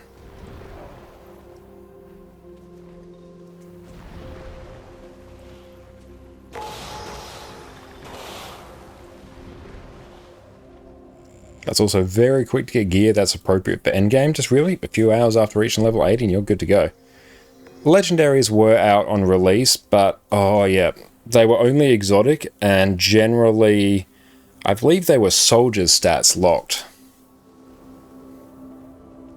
So yeah, you couldn't pick stats on them at all when they came out as soldiers, so it really sucked. Until I can't call you blind anymore. You have vision now. Oh, congratulations. That's a huge accomplishment. Well done. Oh, you played Guild Wars 2 many years ago, like style of the game, but you like gear progression and in-game content. Well, if you like gear progression, there is getting a legendary gear in all slots, which that will take you probably a few years to go through and do with concerted effort to give yourself the best in slot gear on every single piece of gear and like ultimate quality of life because you can swap stats out of combat. And endgame content. There is a good amount of endgame PvE content, but if that's like your big focus, then yeah, you might be found a bit lacking compared to things like WoW, that's far more of a focus. But there is a great amount of endgame content as well. But there won't be as much as you'd see in WoW. And Guild Wars 2 generally caters to the more casual audience as well, hence its entire sort of monetization and gear progression system. Yeah, what's a realistic estimation for a full set of legendary armor? You're starting from 0, 1 week. 1 week if you're Exodum, but... Oh, hang on, character's probably going to die there. Oof, no, we're okay. Yeah, it depends on what your starting point is. Yeah, it depends on the starting point, what sort of game mode you play to get your legendary armor. I'd probably say for a regular player who's not unhinged, maybe 3 to 4 months of reasonably concerted effort. But yeah, Exodum did grind a full set of open world armor in a week. So there are ways where you can really speed it up.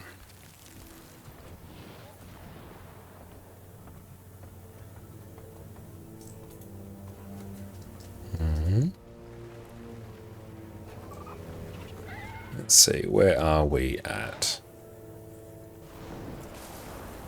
Have you read the Mistborn books? Think of starting after Wind and Truth? Yes, I have. They were the first Brandon Sanderson books I read, the first Mistborn trilogy. I haven't read the second Mistborn trilogy.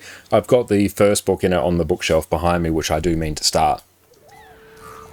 In one of the best power systems any book ever? Yeah.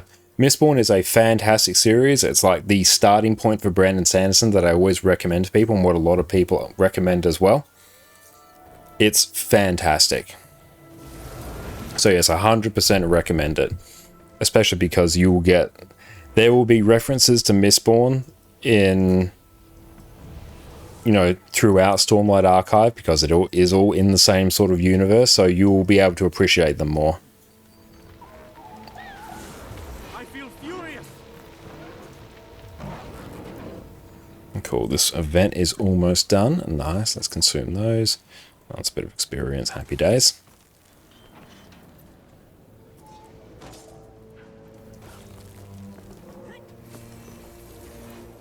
Oh, you're starting with Stormlight because of a friend's recommendation. Stormlight's fantastic as well, especially because the first arc of it is now finished with Wind and Truth. So you've got so much content there. Yeah, good books and the amazing feature of being a finished series. Yep, that is probably one of the best things I recommend about Brandon Sanderson. The fact that he will finish his series, and he will finish them probably quicker than you can actually read them. So you don't have to worry about that compared to some other series. And that concludes our festivities. See a member of the casino staff if you have questions about your reward. Stay tuned for... You convinced you read Mistborn then? 100%. Isn't Point of Martyr? No, he's not. On behalf of the council and Zalambor, for your participation and... Like, he's so good at finishing series, he even finished someone else's series in the Wheel of Time. He reminds you of Tolkien without too much of the boring details. Yeah, that's one thing I really like about Brandon Sanderson. He's a very efficient writer. He doesn't really meander that much compared to, definitely compared to Robert Jordan in the Wheel of Time. I find Robert Jordan tended to meander a lot more than what Brandon Sanderson does, whereas Brandon Sanderson's a bit more to the point. It's just more of a modern writing style and sensibility. I don't want a page describing a blade of grass. And the exact like color and shape of the curtains that are in the background of a character's conversation.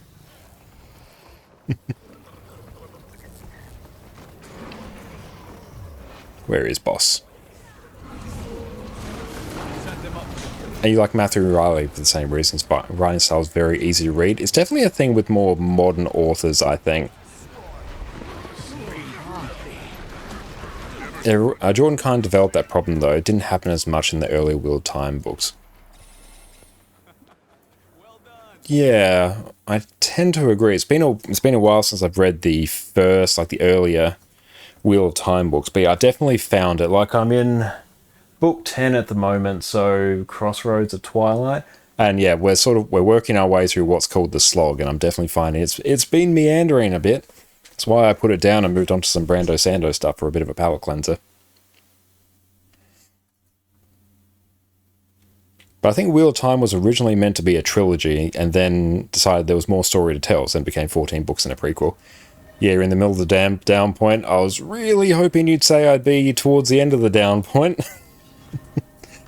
But yeah, honestly, it's been a bit of a struggle. Whereas through all 60 hours of the audiobook of Wind and Truth, as well as reading the physical copy, I was entertained from beginning to end. There was no point where I was like, oh, can we just hurry up? Honestly, not even during some of the interludes with some of the random characters that may have featured in other books that I wasn't 100% familiar with. I was still here for it. Which, yeah, if you can take a character that I don't know much about and don't have the back... Look at all these. Nice. Oh, I'm in a map anyway, it's fine.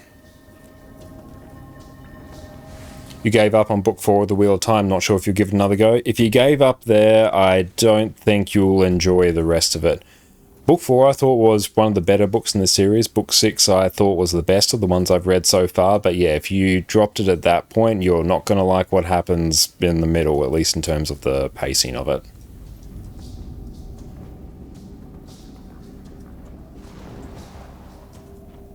You're so jealous of that LFG. Oh yeah, that was a pretty stacked LFG after weekly reset as well, so it's pretty hyped there. And to answer your question earlier, Ray, generally for a set of legendary armor, I would expect a player who focuses on it reasonably intently, so you make that a bit of your priority while playing, the acquisition of it, probably in the realm of 3 to 4 months. If you're like Exodum, you can do a set of open world armor in a week if you're absolutely unhinged. But 3 to 4 months is pretty reasonable, I think.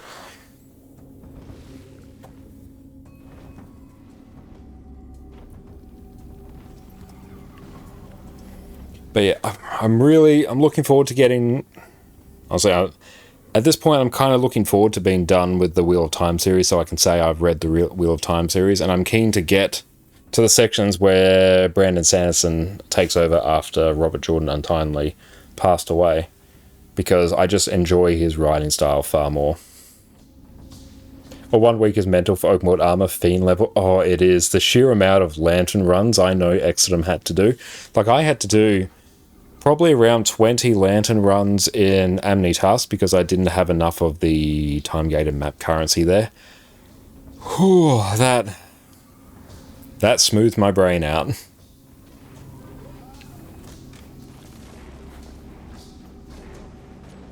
Did you leave the game after that? You would have been quite reasonable in doing it at that point, just to save your sanity.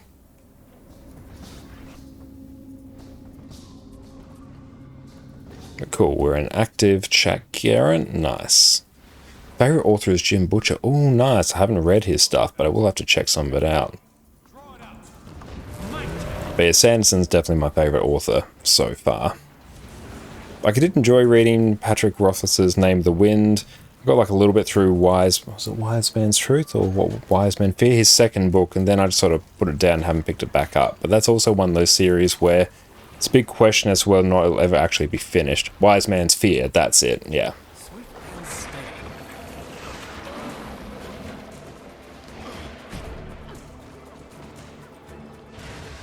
But yeah, it's feeling like the same sort of situation as George R. R. Martin, where we just don't know if a series will be finished, so it makes it hard to dive into it just knowing a series won't be finished. Like, that's especially the case with the Song of Ice and Fire series.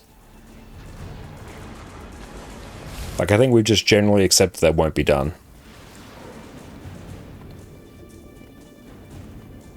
If you do start the Dresden Files, the first couple books, while good, don't really do the rest of the series justice. Okay, well, at least if the first of them are good, then that's something I could see myself sticking with. I will go back to finishing off actually reading the Lord of the Rings series as well. I'm listening to the audiobook narrated by Andy Serkis, and that's really good. That's really, really good. Andy Serkis does a great job.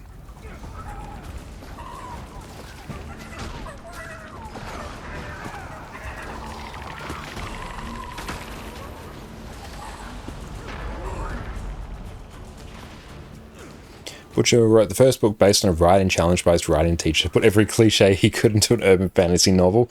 That's hilarious. I've heard people really like the Dresden Files.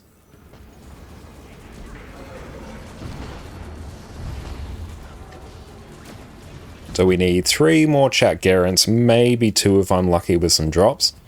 And then I will have almost all the Heart of Thorns currencies I need for the final set of legendary armor we need. I read Code of Alexa first, okay.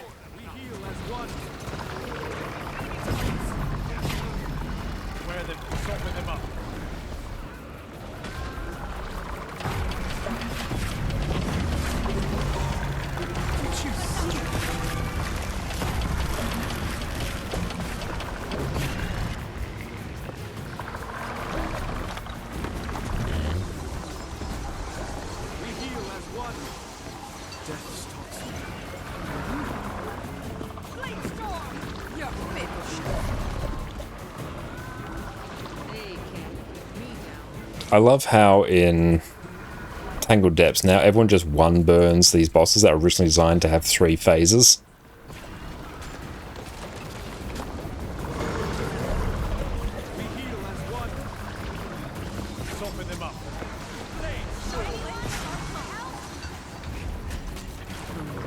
Yep, and Scar's going to get 1 burned here.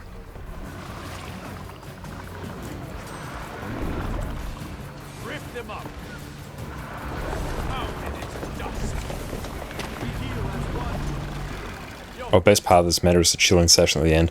I literally skip out on the chilling session most of the time because I am not one to wait around 10 minutes for my loot. Especially on stream.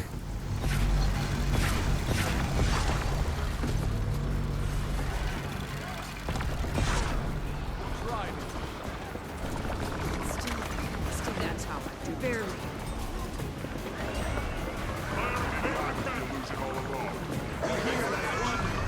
Nice.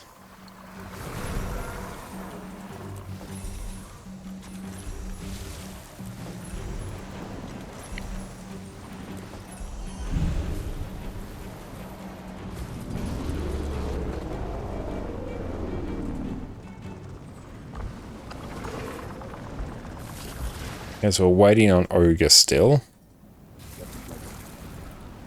Yeah, the gear progression for Guild Wars is what keeps you in it. Likewise, the fact I don't have to constantly re-gear my characters, especially once I have legendary gear, and honestly, even then, I wouldn't really have to.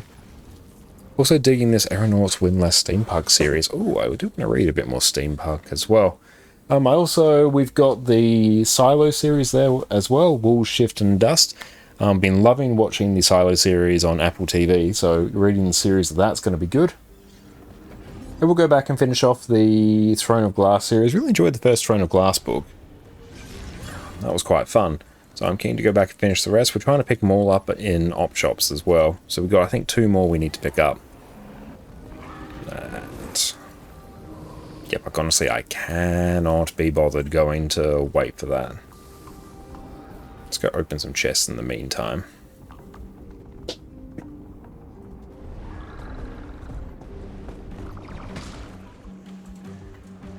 But Guild Wars 2 requires far less of a regular, consistent time commitment to really get value from it compared to other MMOs out there, which is one of the reasons I really, really love it.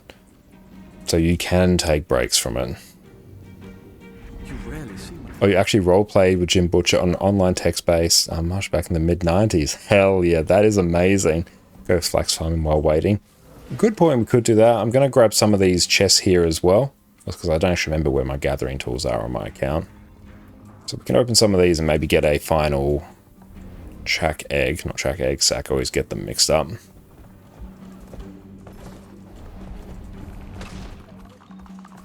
It's been 2 decades, but it's a fun read. You recommend the trilogy Behemoth, Leviathan, and Goliath. You forget the order. Okay, nice. The Rifters trilogy.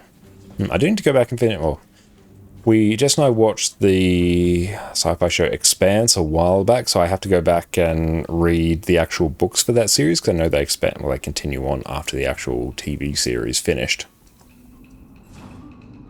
But I originally picked up. It was through the app Libby, which is you basically link your library card with. It's more of an Australian thing, but you link your library card with it and you can get free books and audio books, but you borrow them as you would in a library. So you have a set time period before they expire. Then other people can borrow them. So I started reading the first Expanse book through that, but it was just immediately after we finished the Expanse series on Amazon. So I'm like, I'm a bit expansed out now, so we put that down and picked it back up again. Yeah, I've heard the books are really, really good. Yeah, it was just at that point I'm like, I'm done with Expanse for now. We've watched the entire series. We'll give it a bit of time and we'll pick it up again later.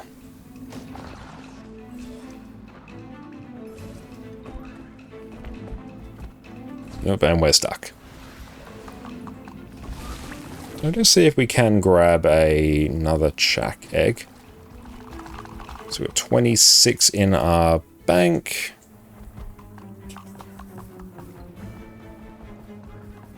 How did we do these maps without mounts back in the day? Same way, just slower. And catch you later, Sufferance. You have a great rest of your day. And yeah, well done on that job interview as well. Great to hear that went well.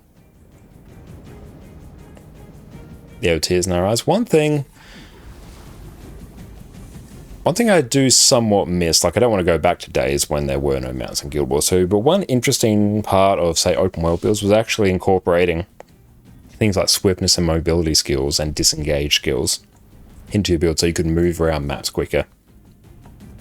Whereas now with mounts, that's just not a thing. Which in a sense is a good thing, because builds that were typically slower, things like Necromancer in particular was one that was notorious for quite relatively poor access to swiftness without really gimping your build. That's valuable. It means a lot of those builds are just more accessible to play in open world. You don't have to worry about baking mobility into your build, whereas 4 you actually had to, or else you'd be having a pretty bad time. It wasn't terrible when you got your masteries in check. Yeah, before you got your masteries, it was hard, which was actually one of the early charms about Heart of Thorns, was the fact it was sort of that Metroidvania style game where you'd have to wait until you unlock certain skills and you could go back and access new areas of the map. That was a very cool thing about it.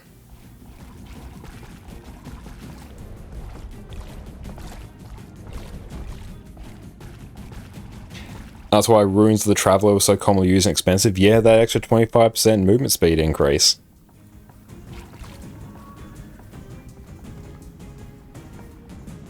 Whereas now, yeah, you don't need mobility in your build, it just doesn't matter because you have mounts. So it's a bit of the Guild Wars 2 build system that doesn't really get touched as much as it used to. It's something the core Guild Wars 2 dungeons tapped into quite well, was actually moving around the maps quickly, using things like stealth, blinks, leaps, and things like that. Something you don't see in Raise and Definitely Strikes.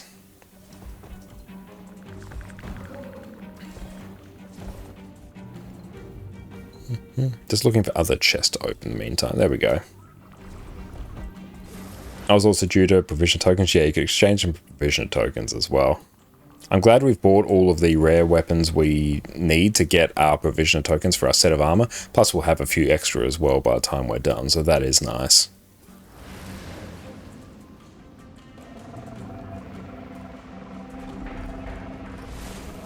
The Spirit Shard, hooray!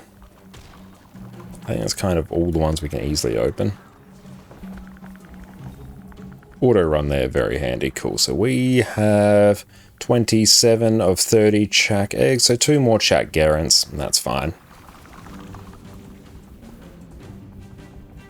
Yeah, they were able to be turned into the Lion's Arch Provisioner to get a provision token 1 for 1. Yeah, so that always puts a bit of a hard cap on their value. So what are Travelers going at?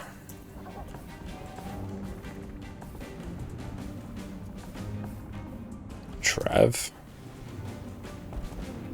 That's actually really quite cheap for a provisioners token now, actually.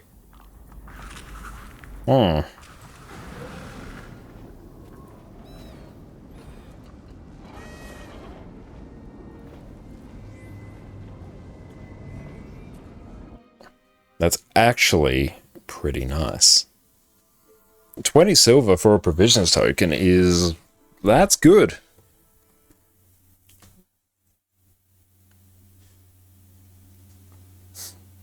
Yeah, Addy, I know it's tiring. Hey, thank you, Asil, for the follow. I appreciate that.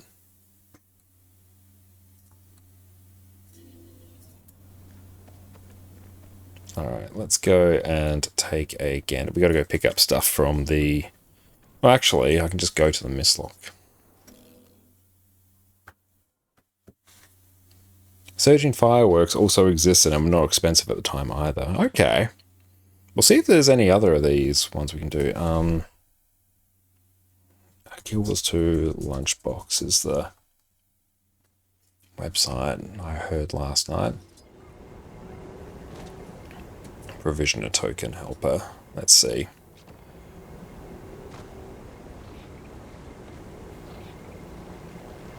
Buys, sells.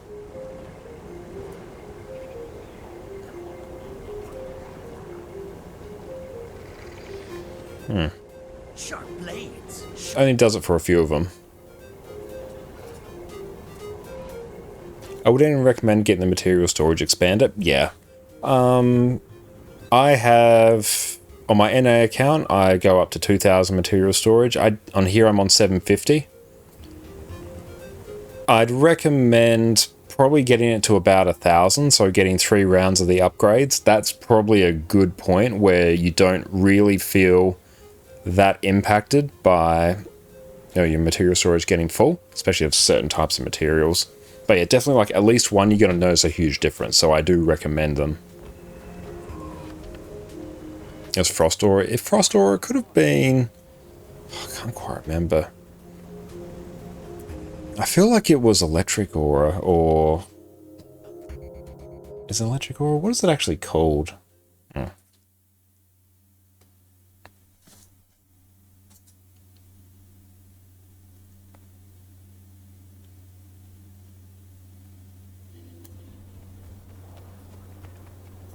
Shocking Aura has surprisingly few sources. Okay. Shocking Aura, that's the name of it, though. Okay, that's Adventurer. Hang on. Guild Wars 2 Provisioner tokens. Alright, let's see.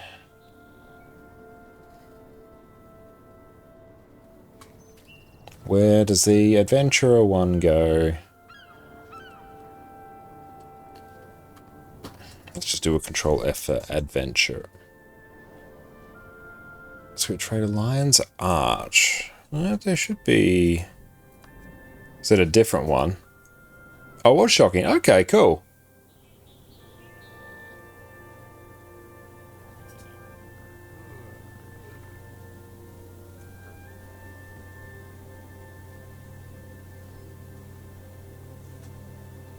Superior Rune of the Adventurer. It's Adventurer, not Traveler. Nope. Well.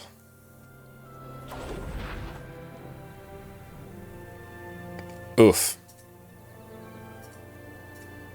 Oh well, we can recoup some of that cost.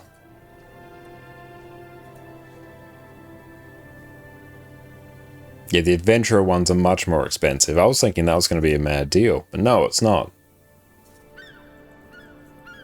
Go Adventurer. Go for the Adventurer. Yeah, there we go. That's more the price.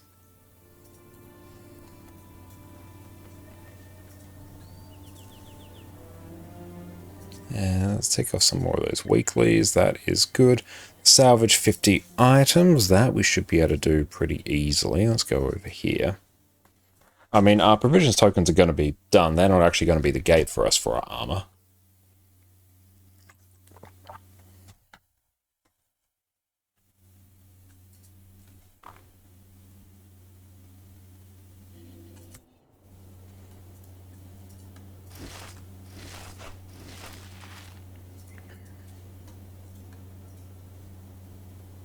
And that will probably finish off that weekly. There we go, just after that.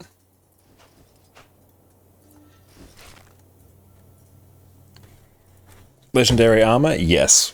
We're currently working on the set of raid legendary armor, which will be done sometime soonish. Let's drag you, go over there. Give that a minute. And we'll see where we are sitting at. So, well, cool, we've cut off about 50 gold in terms of the cost there, which is nice. So we need 1,159 gold, so it's just under 400 more gold. And we need, that's all just gold stuff up there, 92 provisioners tokens and 135 spirit shards. So spirit shards there will actually be the gate. Everything else just raw gold. Then we can just throw that in and done. So that won't take us overly long. Yeah, they're easy to get now. Yeah, provisioners tokens, like we're basically done with them because I've got 3 characters parked at the vendors in Heart of Thorns with the rare weapons that were pretty cost effective for us to get. So I just log into those characters each day that I log in, and then yeah, I have everything I need. It's just literally days me logging in. Good question. Does gear farming in this game work as classic boss drops, or do you farm a boss for a kind of currency you buy gear with? I do have a guide specifically on gearing in Guild Wars 2, which is going to give you more of a rundown. Generally, the way gearing in Guild Wars 2 works, when you reach endgame, there are two types of gear that are actually important. That is exotic gear, which you can straight up just buy on the trading post for gold. So if I wanted a set of, good endgame gear, I might go get some power, precision, get ourselves some ferocity. The filters here are very, very handy. I'm going to set it to level 80. Don't know why it disappears. I'm going to set that to exotic. Sort price low to high. There we go. I could buy a set of armor there. Nika's stuff. That stuff is honestly, it's got a pretty functional rune on it as well. I could buy that for like 6 gold. And that would be fine. And then you can go and get like accessories and stuff here as well. Accessories will cost you a bit more. But this is like the second highest tier of gear in terms of stats. And this is a great place to start, really. This is the first point you should be like, okay, I'm level 80, I need to start getting some exotic gear. And once you have that, you're basically good for all of Guild Wars 2 endgame. Except for certain piece of content called Fractals the Mist, which have, I'll show it actually. You can see here, these have infusion slots just below my rune, where you can put agony resistance in. Basically, as you get higher and higher up your tiers in Fractals, from 0 up to 100, you take more and more agony damage. The agony resistance means you take less agony damage, and 150 agony resistance is like the number you need to not really care about agony. So that area of the game is the only place where you actually need to worry about ascended gear, aside from just slightly more stats. But if I was to just go customize, let's set this to chest and berserkers. So here we go. So berserker's stats here in legendary gear and ascended. Legendary and ascended gear have exactly the same stats. I can just change the stats at will here. This has, say, 141 power and 101 precision and ferocity. Whereas I come over here to Nika's coat, and this has 134 power, 96 precision, 96 ferocity. That is a very small difference. It's generally for difference between exotic and ascended gear, it's about 10%. So ascended gear is about 10% more effective. So generally you'll be buying your first set of gear from the trading post, like this, or if you do a level 80 boost, then you might get some celestial gear, which will carry you for quite a while. And then there's a lot of different ways to get ascended gear, and it depends on the type of content that you enjoy. You can get ascended gear from random drops, from even just random mobs, very, very rare, or from certain types of content like raids, strikes, and fractals. You can get it from there. You can exchange currency for it at various vendors. You can buy some from the Wizard's Vault here. See, there we go. Ascended armor chest. There's 3 of them available right there. There's lots of different ways to get ascended gear, and my gearing guide is going to give you sort of a rundown on the ways I recommend to get it, because it's changed a lot over the years of the game. But really, it's not going to be your... Guild Wars 2 doesn't operate like other games, whereas you grind a certain boss to get a certain drop and that upgrades your build. No. It's basically, you will buy stuff from the trading post, you'll buy what you need, or you'll craft what you need, or you'll just buy what you need from vendors. All the content's going to be built around getting you that gold and the currencies, which you will then spend to get the gear you want. You won't be farming for specific drops. Long-winded answer, but hopefully that gives you a bit of a rundown of it. And Nog, you remember you wrote up an entire document on 6 set bonuses and what they would do with the effects from the relic system? Oh, I remember that. Yeah, thank you for sharing that. So many cool things were lost. The parrot from Privateer, the golem from Golem. I know, unfortunately, they are coming back with the next patch as well. So they will be making a return. For Spirit Shards, you suggest either PvP or World vs. World. Yeah, they're like the best way to overall get Spirit Shards. But it's also not the content I enjoy the most. So I accept that I will be a bit delayed in terms of the Spirit Shards, but that's fine. But one of the big sort of goals of Endgame is getting all your gear legendary. Has the same stats as Ascended gear, so you have exotic gear and Ascended gear, so it has the same stats as Ascended. But I can just literally pull out all the upgrades, change the stats to anything I want at will.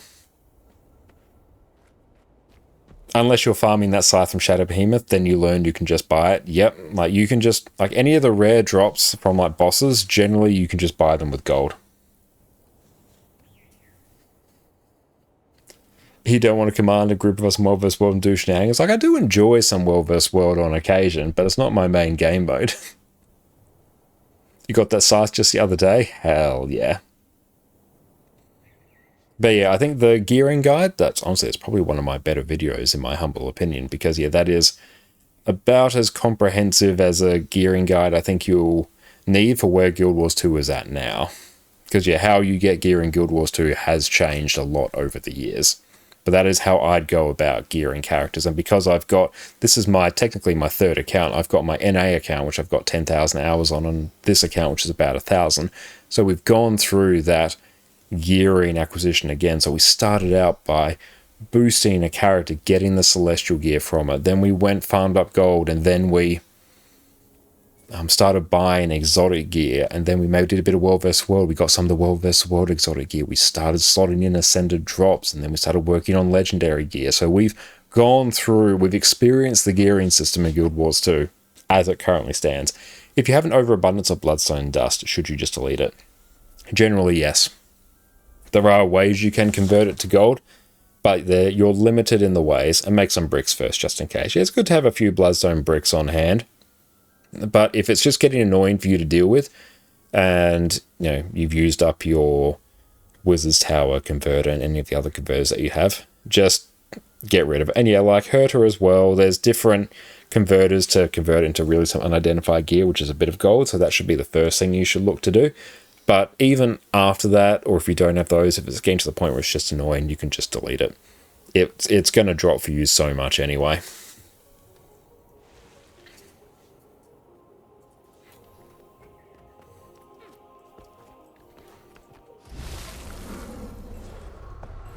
But really, getting the most, I use the term account value because you have liquid gold, like this 808 gold I have in my actual bank right here. But then you have all these other currencies.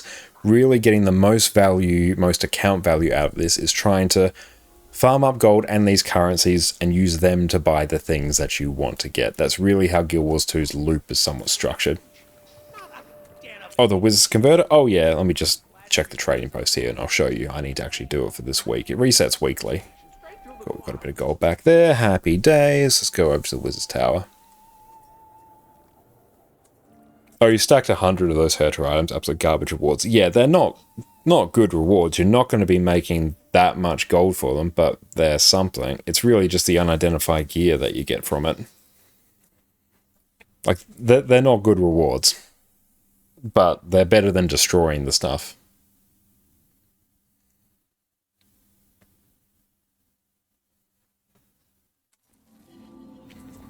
So if you have, let's check, there's a particular mastery you need. Seekers of the Obscures, Astral Ward, Wayfinder Mastery. Yeah, here it is. If you have this mastery here, Wayfinder. oh yeah, there we go. You can come to this NPC over here. And then if I come down to, oh, where is it? Exchanges, it's weekly exchanges, that's it. Here we go. I can convert like all my dust and everything. Use up that, convert that, and I've probably got a few more I can get rid of. I have to be quite careful about ones I do. Ooh, I can get rid of those. There we go. And I can consume that, and that will give me some loot there, quite similar to what you get from other converters. Deposit everything there. There's a super low chance for the liquid Aurelium infusion from it. Oh, is there? That's awesome. I did not know that was in the chance, so yeah, good to do, I guess. Sell junk, free up inventory space, that works.